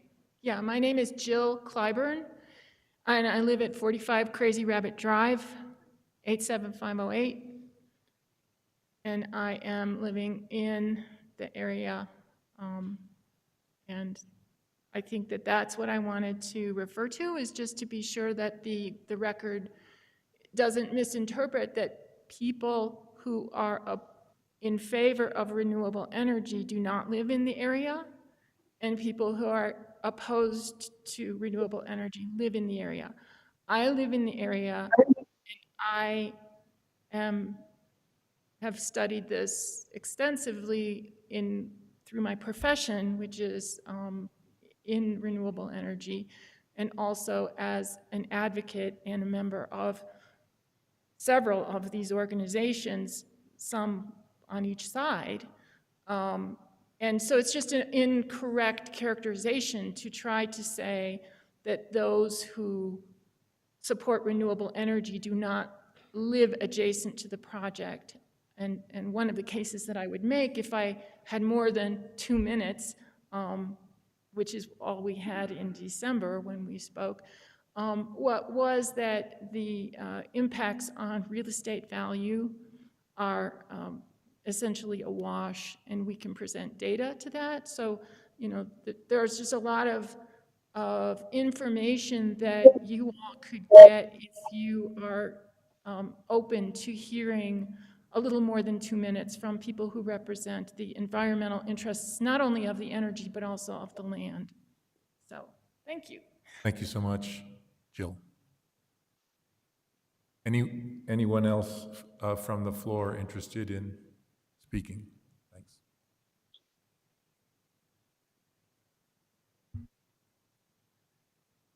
Hi, my name is Danielle Garcia. Do you need my full address? Danielle, D-A-N-I-E-L-L-E. I just had a couple questions on how y'all are planning to run public comment, if you're allowing only a certain amount of time, if you're allowing seated time like there was previously at the last hearing, just so that we all can be on the same page on what to expect in going into February. Thank you. We intend to discuss that and hopefully reach a consensus by the end of today. Okay, thank you. Thank you so much. Anyone else from the floor? Before we go on, I've been keeping notes, but I've missed a few, and I'm wondering, Mr. Schanauer, about how much time, if you were to be granted standing, about how much time would you think you would need to present your testimony and whatever witnesses? I'd ask for 30 minutes. 30 minutes, okay. And is Mr. Cordingley here? Then he came back, I think, so. No, facing this way, it's a little different view. Mr. Cordingley, same question to you. About how much time do you think you would like to be able to make your presentation?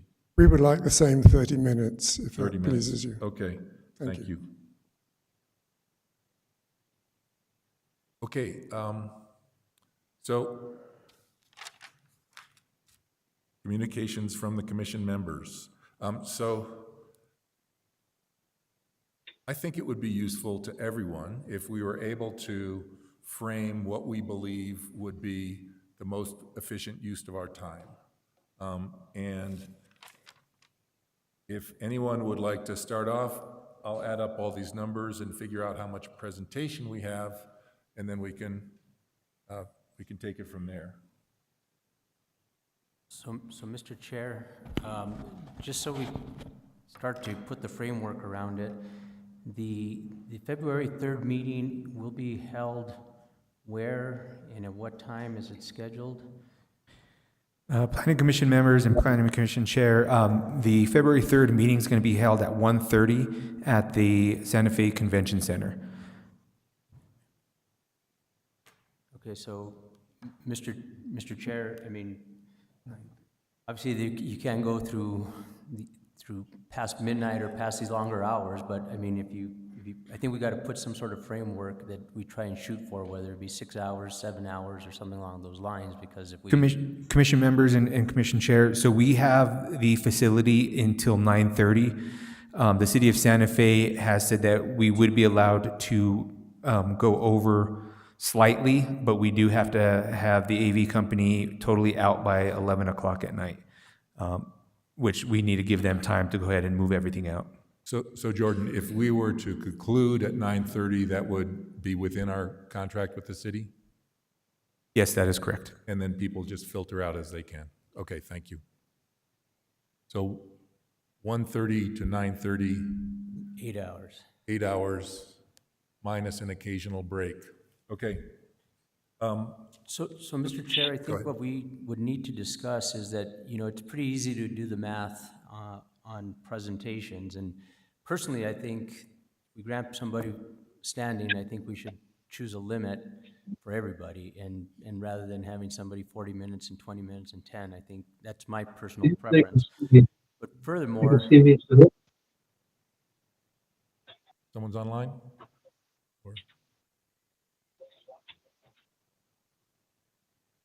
So furthermore, Mr. Chair, is the part that I think is going to be hard to understand is once they're granted the idea of bringing witnesses and how much time that's going to take for cross-examinations. So I think that's what we have to either limit witnesses or we have to figure some constraint there, because we don't want to run into a situation where only half have presented and we're pushing up against time as well. So I think we have to take an overall goal of what it is for a person with their presentation and with witnesses. So whether that be 40 minutes total or 30 minutes total, I think that's what we should shoot for, and how they choose to use that time, maybe we leave that up to their discretion. Agreed. Thank you, Carl. So, the other thing I think that is important is that we don't shortchange members of the public, because as one of the presenters mentioned, this was a relatively short notice. Show up, give us something by next Monday to see if you want to talk. And there was an established mailing list from previous actions, but I'm not sure how many people read the legal ads. Sadly, I do. And so when we are framing how much time to give the parties withstanding, I think it's really important to make sure that we allow adequate time for members of the public to present. And the concern I have is in those processes where someone says, I give my 2 minutes, I give my 2 minutes, and then they bug out, it's relatively easy to game that kind of system. And so unless you make them stand there and listen to the whole 2 minute, I just want to make sure that it's fair for everyone, that everybody is able to say what they want to say, and that we aren't gaming the system in any way. So those are the things that I think about, in addition to your very valid concern, Carl, that if someone early on said 15 minutes and someone later on said an hour, the person who said 15 minutes, you know, they made that offer, the other offer is higher, and so it's just I think it is probably more appropriate to kind of level the playing field. That's just what I think. You know, I'm not sure. There's no real structure here, so please let, you know, JJ or Ruben, Jeremy, please let us know what you think. Mr. Chairman, I agree with the approach you want to take. And I do agree with the fact that members of the public have to have a voice. And I think we got to be as fair as possible. So I don't know how we balance in terms of giving standing to everyone that's presented, because we do want to give some balance to the pros and the cons. I think it's important to hear from everyone. So that's just my 2 cents worth on that. Thank you. Mr. Chair, AJ. you know, what I want to mention is that, you know, I want to give everybody a chance to speak. Those persons that have standing, they might need a little more time. Individuals, I think they should be given a chance to speak, but should be limited to 2 or 3 minutes. And I would not like to see 50 people repeat the same thing. You know, we understand that. And the important thing is that we want to hear everybody, but this committee will make a recommendation to the Board of County Commissioners. So we're not the final authority. It can always be appealed to the Board of County Commissioners, whether it's denied or approved. And I would like to have this hearing done, you know, before midnight.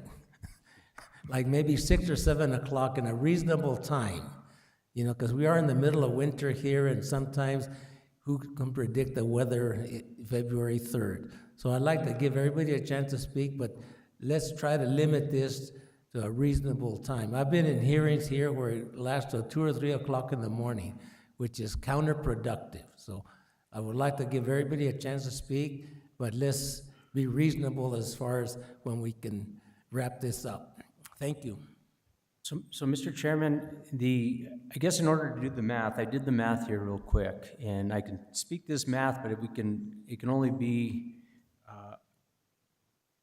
unless we determine how many of the 8 people that presented have standing, then I can redo the math. But I've done the math with 8 people now, or 8 applicants with standing, and so I guess I don't know if that would be the first thing that we tackle, or and so I'll give you an idea. Please. If the meeting's scheduled for 1:30, you can imagine as we get started and take matters up, we get started at 1:45. If staff presents for 20 minutes, there's 20 minutes. The applicant who is the applicant has asked for an hour.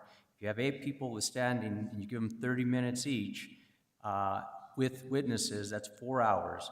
If you do 50 members of the public, 3 minutes each, it's 150 minutes, 2.5 hours. So we're already at 6.5, 7.5, almost 8 hours already, right?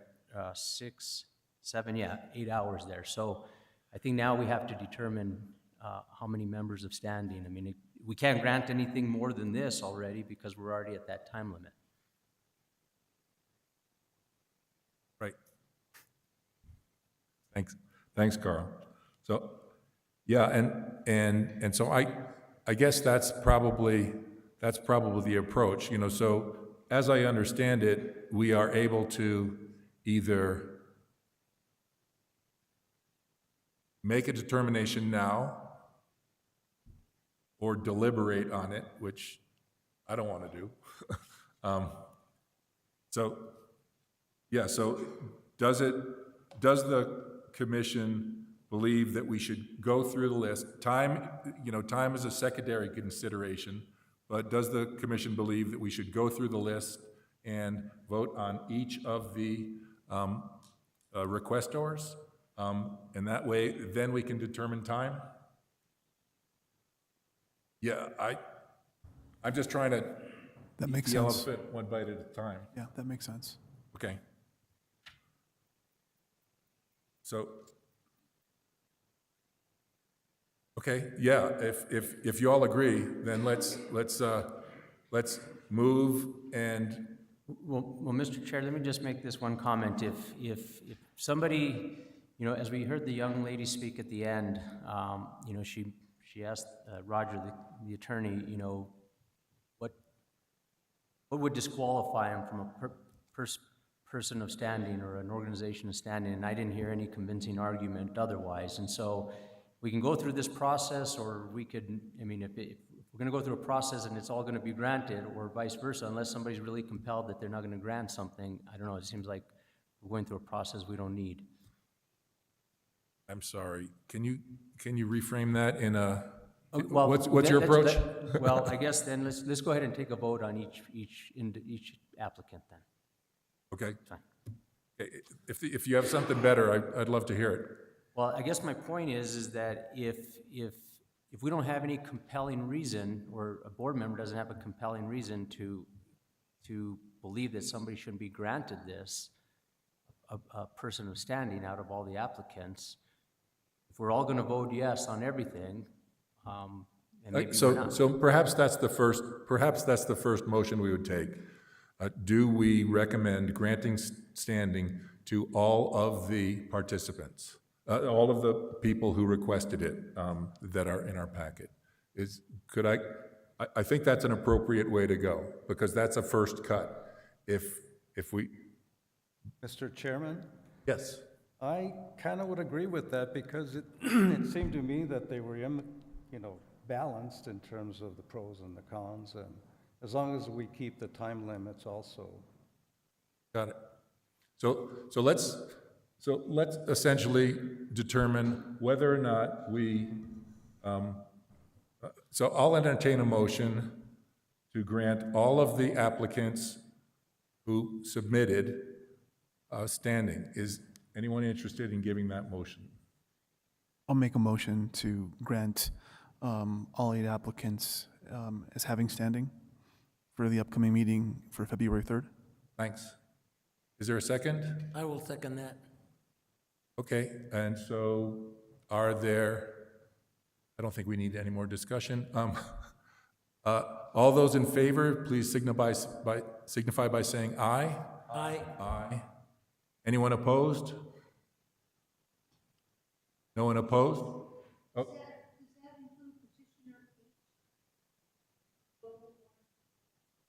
Yes. So that's first cut of the apple. Now time. Mr. Chairman, on that last one, I thought I heard the Sierra Club was going to call them as a witness, so it would just be the 1, 2, 3, 4, 5, 6, 7. I believe that they couldn't show up, even though they had their application, and somebody stood up for them and said they would call them as a witness. So let's have another motion. Does the commission move to not grant standing to the Global Warming Express who did not show up? Anyone want to make such a motion? What I will grant is that I will restate the motion that we grant standing through all applicants A through G. No, I think you have to. Okay. They all have standing right now. Now you have to exclude. So Okay, I make the motion to exclude applicant H from standing. is there a second on that? I will second that, Mr. Chair. Any discussion on this? Yeah, why would we want to do that? Mr. Chair and fellow Commissioner, if I heard correctly, and maybe they can clarify, the Sierra Club gentlemen spoke that this was part of their organization and they would call them as a witness as part of their testimony, unless I misunderstood that. Yeah, I've got to disagree. I believe we should be as inclusive as possible. They made the request. They beat the clock and sent in a packet of why they should meet standing. So, but I guess there's a motion. Is there a second? Was there a second? My motion. Okay, thank you. I'll rescind my second. Okay, thank you very much. Are we clear as mud? Thank you. Okay, so now time. So, Mr. Chair, if we go through a schedule that I just laid out, that'll put us close to this 8 hours. Now, I don't know how accurate it'll be, but it'll give everybody a fair shot, and it'll give ample time for the public. Now, the wild card is you don't know how many members from the public will show up. I assumed 50. I don't know if that's low. I don't know if it's high. If it's too high, then obviously we meet a deadline. We're within that limit. If it's low, it does give an extra cushion of about 30 minutes. So I can see two ways around the box. The problem is the drop dead date of the city will lock the doors and send in the dogs. And so I do not want to have the public be cut off. And the only way out of that conundrum I can think of is to have the public give their presentation. The applicant gives presentation, the public makes comment, we know how much time that is, we have a limit, and then we possibly adjust the time available for those withstanding to give their cases. This might shortchange you, but this is the fairest to make sure that all voices are heard. That's my concern. If we're in this room and the sheriff's deputies were the one controlling the clock, then it would be different. But if it's a rented space with a drop dead date, which... So Planning Commission members, Planning Commission Chair, so for the hearing officer meeting, we did have people sign up. We had a sign-up sheet who wanted to speak and who wanted to cede time. Those who wanted to speak received 2 minutes. Those who wanted to cede time to someone else, we had a limitation of 15 minutes. So for say, if there was 20 people that wanted to cede time to one person, we weren't going to give, the hearing officer decided not to give them 40 minutes, wanted to give them a limitation to 15 minutes. We do have county staff there that will have a time clock running and that will be able to inform them when their time is up. So you believe that at the beginning of the meeting, if someone shows up half an hour late, they can still sign up to speak? Definitely. So you believe sometime in the first half of the meeting, you will know how many people want to speak? We will have a good running, sheet and count of who is wanting to speak. And how would you suggest we use that information to control time? Because we don't want to chop people off. So that was controlled by staff. So what we had everyone do is everyone who signed up, we had them, they lined up. There's 2 podiums. Each podium had a line of people lined up. They would step up, they would state their name, we would check them off our list, and then we would indicate how much time they had on the time clock. Right. I'm just...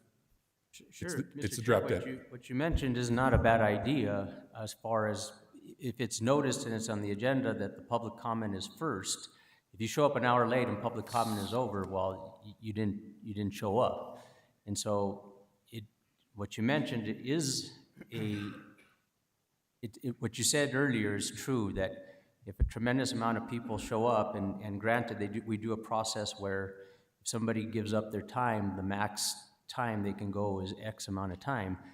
But in the end, the people of standing may get shortchanged. I mean, instead of having 30 minutes, for presentation and witnesses, they may get 20 minutes if there's enough public there. And so as long as they're aware of that and you're fine with that, but I think everybody should have equal opportunity as a person is standing. I don't think we should. Yeah, and that concept is a little flexible and may shortchange the people in this room who believe they are able to use the time they request.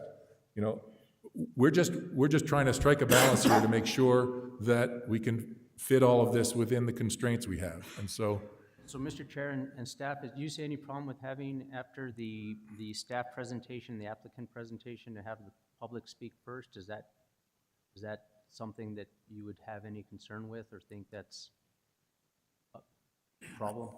I think that's permissible according to the code.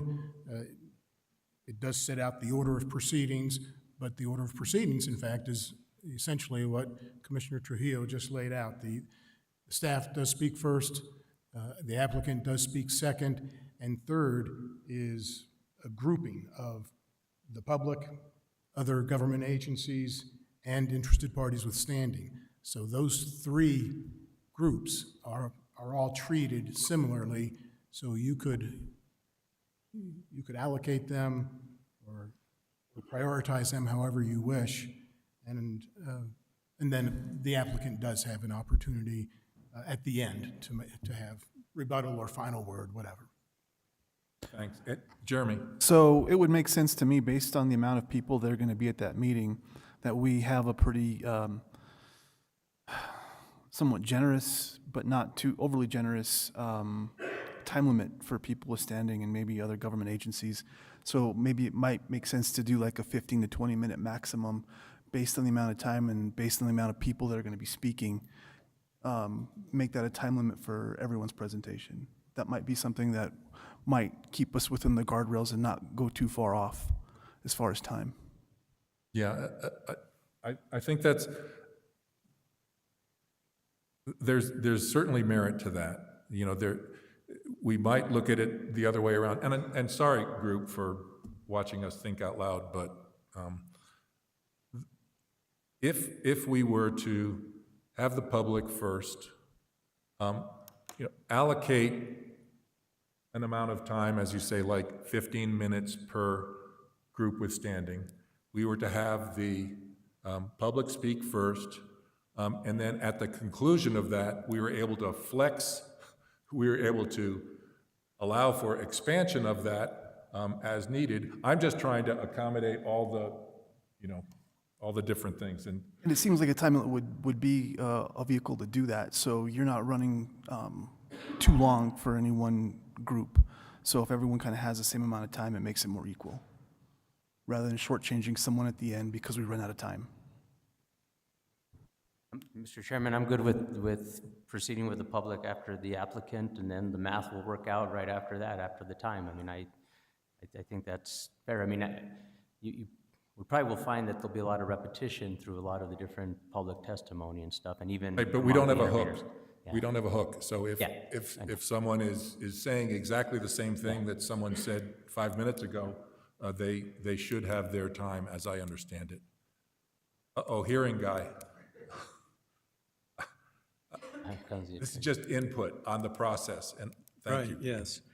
I think Mr. Persino was referring to the Sustainable Land Development Code, but the rules of order for the county board, which are applied to you folks too, does provide an order. It talks about actually it talks about staff presenting first, then there's cross-examination. This is Roman numeral 5B. Talks about staff presenting first, cross-examination of staff, applicant presenting next, cross-examination of applicant, presentation of other parties, and that refers to the person who claims an interest in the outcome of the proceeding, cross-examination of those people, and then finally public input. So it is laid out in 5B. Correct, yeah. That of the order of the meetings. Is that mutable, Roger? I'm sorry, is that changeable? Or is that it shall be? Does it say shall there, sir? It doesn't say shall, it just lists the order. It doesn't say that this is the order, it just lists this is, provides for the order. Understood. And thank you for your input, appreciate it. One or two comments. I believe the rules of order are adopted via resolution, whereas of course the SLDC is an ordinance, so it governs to the extent there are inconsistencies. I think you have leeway because of that very distinction. Okay. So what's the wish of the commission? Let's wrap this up with a bow, shall we?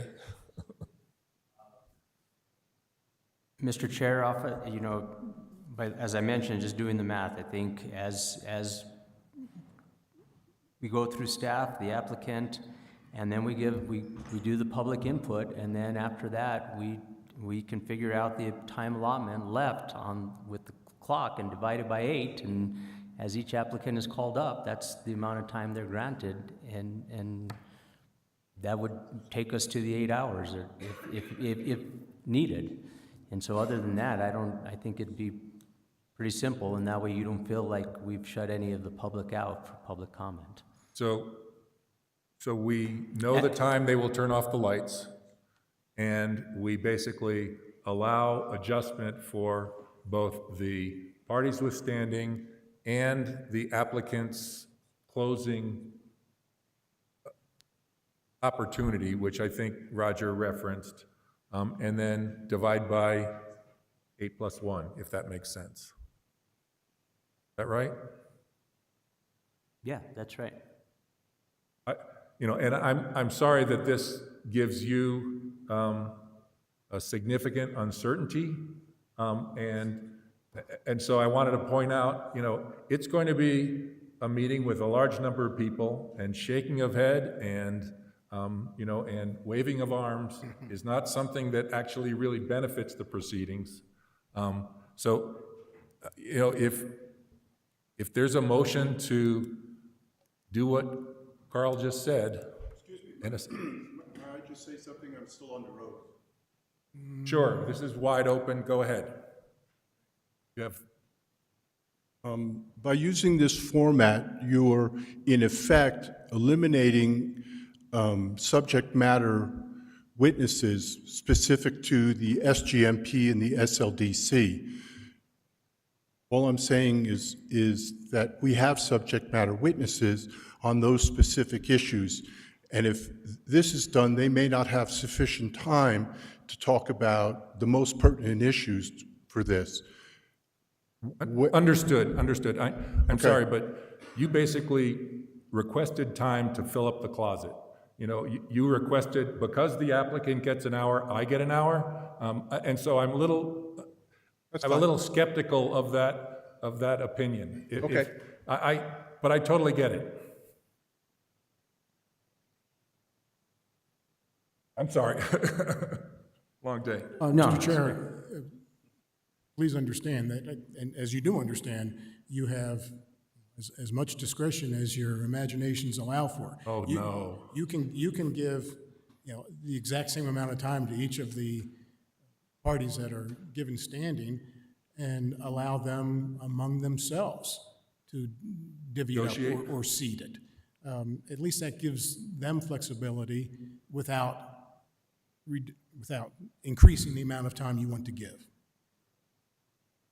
Sure. And Mr. Chair, I'm with you. I mean, if we just granted everybody standing, if everybody gets an hour, we're already past the time limit. That can't actually be. And we haven't even heard a minute from the public as well. So I think we have to stick with what we've worked forward to.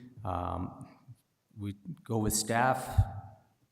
I'll make a motion that staff presents, that the applicant has an hour to present, that we take public comment all the way up to 5 p.m., and maybe we look at the discretion as we go, and we have an hour of leeway in there, but if 8 people, applicants are standing, each are granted 30 minutes, that's 4 hours worth of time, so they have to be presenting by 5:30 in order for us to meet the 9:30 deadline. So I would make a motion that staff presents, applicant an hour, we hear the public, and each member of standing that was granted gets 30 minutes for presentation and cross-examination unless the clock allows longer time, which can be determined today. It can be determined after we listen to the public.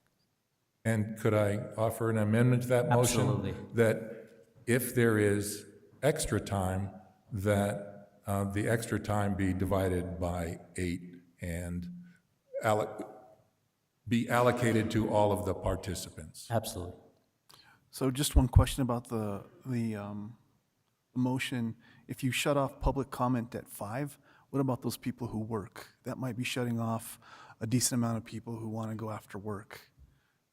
It's just something to think about. This brings into question why we just reversed it. We had it at the end, and now we reversed it, and so it's hard to accommodate everybody. Right. And So what if we let the 8 people standing go first in the afternoon, and then let public comment happen after 5 o'clock? Well, that's what I proposed that at the beginning, but yeah. So Carl, since you've done the math, we have 8 people. Yes. If we were to grant 30 minutes to all of those people, It's 4 hours. what time are we? So if we want to allow the applicants who standing, or the people who standing already currently, 30 minutes each, and we have them go first, then we will 5.5, so 6 o'clock, we'll have still 3 hours for the public to speak at the end, and they can be home from work and school. To me, that seems like an appropriate, and sorry that we had to walk the twisty path, but that seems like an appropriate way to go. That way, each of the parties withstanding can prepare to give a 30-minute presentation, and the remainder can be, and the public will be able to speak. We now have to figure out how much time each member of the public speaks, and do we want to do the ceding of time to another party? I believe we do if there's a limitation put on that seating of time. So I think the county knows how to do that, the staff. I mean, maybe I think we heard the recommendation that if we heard testimony already that 2 minutes is very short. So I think we entertain the idea of 3 minutes, and now it's 50% more, and also entertain. And up to 15 minutes. Well, it depends If how you many people see- grant. Let me just ask this to staff. At that previous hearing, how many people combined time to grant it to one person? Did it happen very often? So we put a cap on it on 15 minutes due to the, hearing officer's discretion. So once it already hit that and people were trying to cede more time to them, we let them know that, there was already a max for that person. So you could do that at the sign up. If someone signs up and I said, I cede time to Joe, once there are 5 of those, the 6th person would say, I'll use my own time, or I'll cede it to Or cede it Sue. to someone else. Okay. I just have a quick question about the signups. Are you requiring people to sign up beforehand and then having to stay the whole meeting, or can they also come at 5 o'clock, or I think some work and still sign up and be qualified? I think when people walk in the door, they are able to sign up. Right, will there be signage or anything? Not because it wasn't clear unless you got there first. No, I mean, we will allow people to sign up. People were allowed to sign up at any time. And thanks very much. We really appreciate the conversation because this is complex. I have one clarifying question as well. I just want to make sure that there is opportunity for the applicants to provide rebuttal testimony or questioning after the parties withstanding have testified. Right, and so that would happen before public comment. Thank you. Right, because that is an element in the code. Have we reached? So I think the sticky point here, Chairman, to be honest with you, is when after hearing this gentleman is, once again, staff goes to 2, the applicant goes to 3, the people standing, it's actually 4 hours, so now that's 7 p.m. Now that 4 hours has to include their presentation, their witnesses, and cross-examination in that 30 minutes. So I think they have to be we can, as chair, you can start to ask them to wrap it up if it looks like it's going long, but at least they know that limitation. And so, but you do have to give the applicant opportunity to cross-examine a witness as well. So, but I think maybe some of these people standing, instead of doing a 30-minute presentation, may be looking to do a 5 or 10-minute presentation and using the rest of the time. However they see.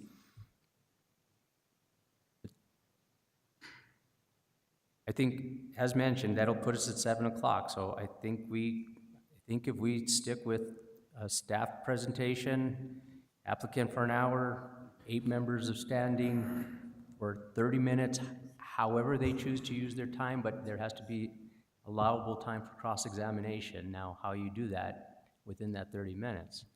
Planning Commission members and Planning Commission Chair, I just do want to let you guys know I did get a message from our land use administrator, and he did inform us that we had 68 people speaking during the public comments. So they had, originally, there were 2 minutes, and then there were people seated, you know, for a maximum of 15 minutes. That breakdown I do not have. But there was a total of 68 people. So with that said, Mr. Chairman, if you want the public to speak, you can't grant more, the allotment of more than 30 minutes per member of standing. I'm wondering, staff, I know that you've informed, on the website, it says the time and place of this meeting. Is it possible to begin earlier?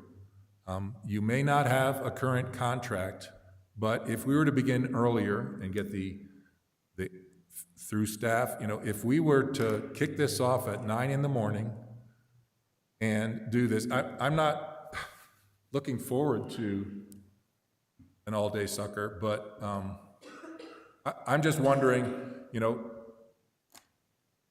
are we in a box that says 1:30 to lights out at 11? Because that might be a way around this scheduling thing, is to begin earlier. Mr. Chair, the only comment I would make to that is that we are not the final say. It can be appealed either way to the commission, and so if this was a case that, you know, it was the ultimate body and for the decision, I would kind of lean that direction, but... Correct me if I'm wrong. If we grant the conditional use permit and it is not appealed, then that is the final say, right? Right. Okay. Yes. Yeah, and so, you know, I am trying to make sure that we include all the voices we need and we're not constrained by artificial things. Yes. Mr. Chair, members of the commission, the timing, because originally we had considered starting the meeting in the morning, but we felt like that was hard both for the commission members who may have jobs to take an entire day, but also we were really concerned about the ability of the public to participate. As Ms. Fomo talked about, they have jobs, they go to school. You know, we want to make sure we have the diversity of voices. So we're kind of, it's not perfect. We were just trying to split the difference and create opportunities both ways, try to end at a reasonable hour, but also give everyone a chance to participate. Appreciate that. Do you think it would be possible to, these folks are obviously interested and will be able to attend, I believe. And do you think it would be possible to start in the morning and then have the public part of the meeting start at 5 o'clock? So if we have public comment, which is at the end, that has it, so maybe there is a gap in there, maybe there is just a break for meals. I'm just trying to figure out, you know, I appreciate the respect for folks' time. This has already taken a lot of time for me just to understand all this stuff. And so, but are there any hard constraints in terms of getting the convention center? Mr. Chair, members of the commission, we've signed the contract. We do have an audiovisual contractor as well who's separate from the convention center. With that said, if we were to call them tomorrow, possibly we could change it. You know, we are paying by the hour as well, so we're trying not to just pad a bunch of extra time if we don't need it. But of course, we want to accommodate the requirements of the meeting to the best that we can. Right. Oh.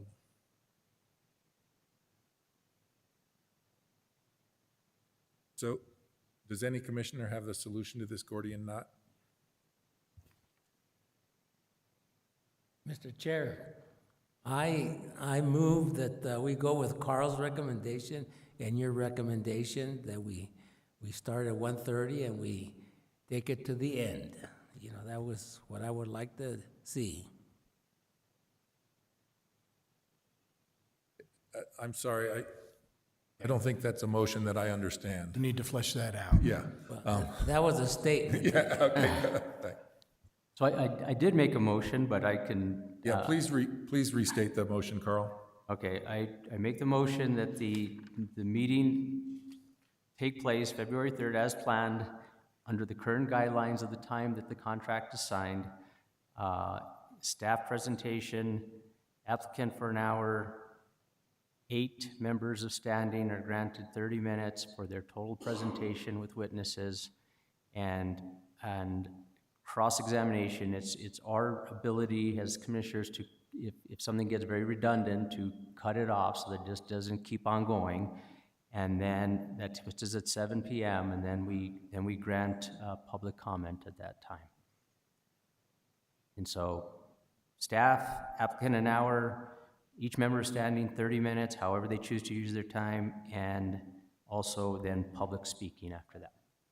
And applicant rebuttal before public speaking?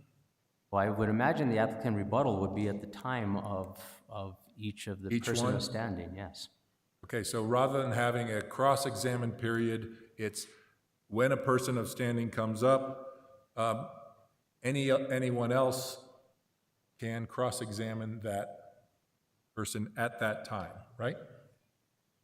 Is that the approach? I'm not really sure how it is intended to work, because an applicant rebuttal period, to me, seems to be after everybody. But if there is a opportunity to cross each, so can you explain, Roger, how is it intended to work? I believe the intent is probably to allow cross-examination after each party, each witness. Otherwise, it becomes a little more convoluted. And just as a matter of information, there was not a lot of cross-examining taking place at the hearing officer hearing. But I do think the rebuttal that's mentioned in the code is intended to be after all other parties. Summation, so that's in addition to the cross. So that they can do that, correct. Understood. So, yeah, so essentially what we are saying here is that we wish to grant each of the parties withstanding 30 minutes.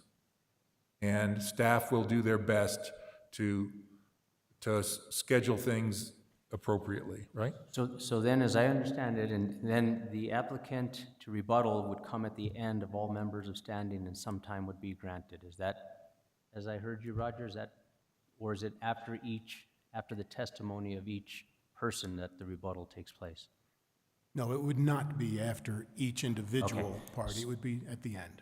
So that actually would be, if we stay with this current schedule in the 30 minutes, then we'd have to fit a time slot of 20 minutes or so for rebuttal, which I think we can in this. It would just take place after all the applicants of standing have given their testimony or their presentation and their witnesses. So we could either cut down it a couple minutes, or we could just, we're still got 3 hours. So if we grant 20 minutes or half an hour for the applicant for rebuttal at the end, I think that's still fair. Is that fine? Can I make the motion? Yeah, please do. Okay. I make the motion that the Santa Fe Planning Commission meeting on February 3rd will take place at 1:30 with staff to present first, applicant to be given an hour and present second. Third would be the 8 individuals or of standing or applicants of standing, 30 minutes each to be used as they find appropriate with witnesses included, 30 minutes of rebuttal by the applicant after that, and then the remainder of time to be given to the public up to the deadline. I'll second it. There's a motion and a second. We should have a little discussion. The only thing on Carl, that thing, is that the applicant should speak after we close up the public hearing. And then the applicant has a chance to state some rebuttal on some of the things that were stated, but not a whole hour. So we have the end of the public hearing, then the applicant, then we bring it back to the commission to make a final decision. So there's a little amendment to your thing that the applicant speak at the very end. That was what that's what I. I think that's what you said, wasn't it, Carl? Yeah, that's what I said. But, and I didn't grant an hour. It was just for the initial, yeah. That's what I said. Thanks. And so I would like to add something to your motion, which is consideration of time limits for public speaking and the opportunity to cede time to other speakers. I believe that we should grant 3 minutes per as a maximum. And of course, if someone says something really succinctly and briefly, we listen to it better. And that no more than one speaker can have no more than 4 other people cede time to them. So there'd be a 15-minute limitation for that group of speakers. And that the people ceding time must be in the room when their person is speaking. I think it's I've got 4 people. Okay, 4 people stand up. I think that's how you do it, because I can count to 4.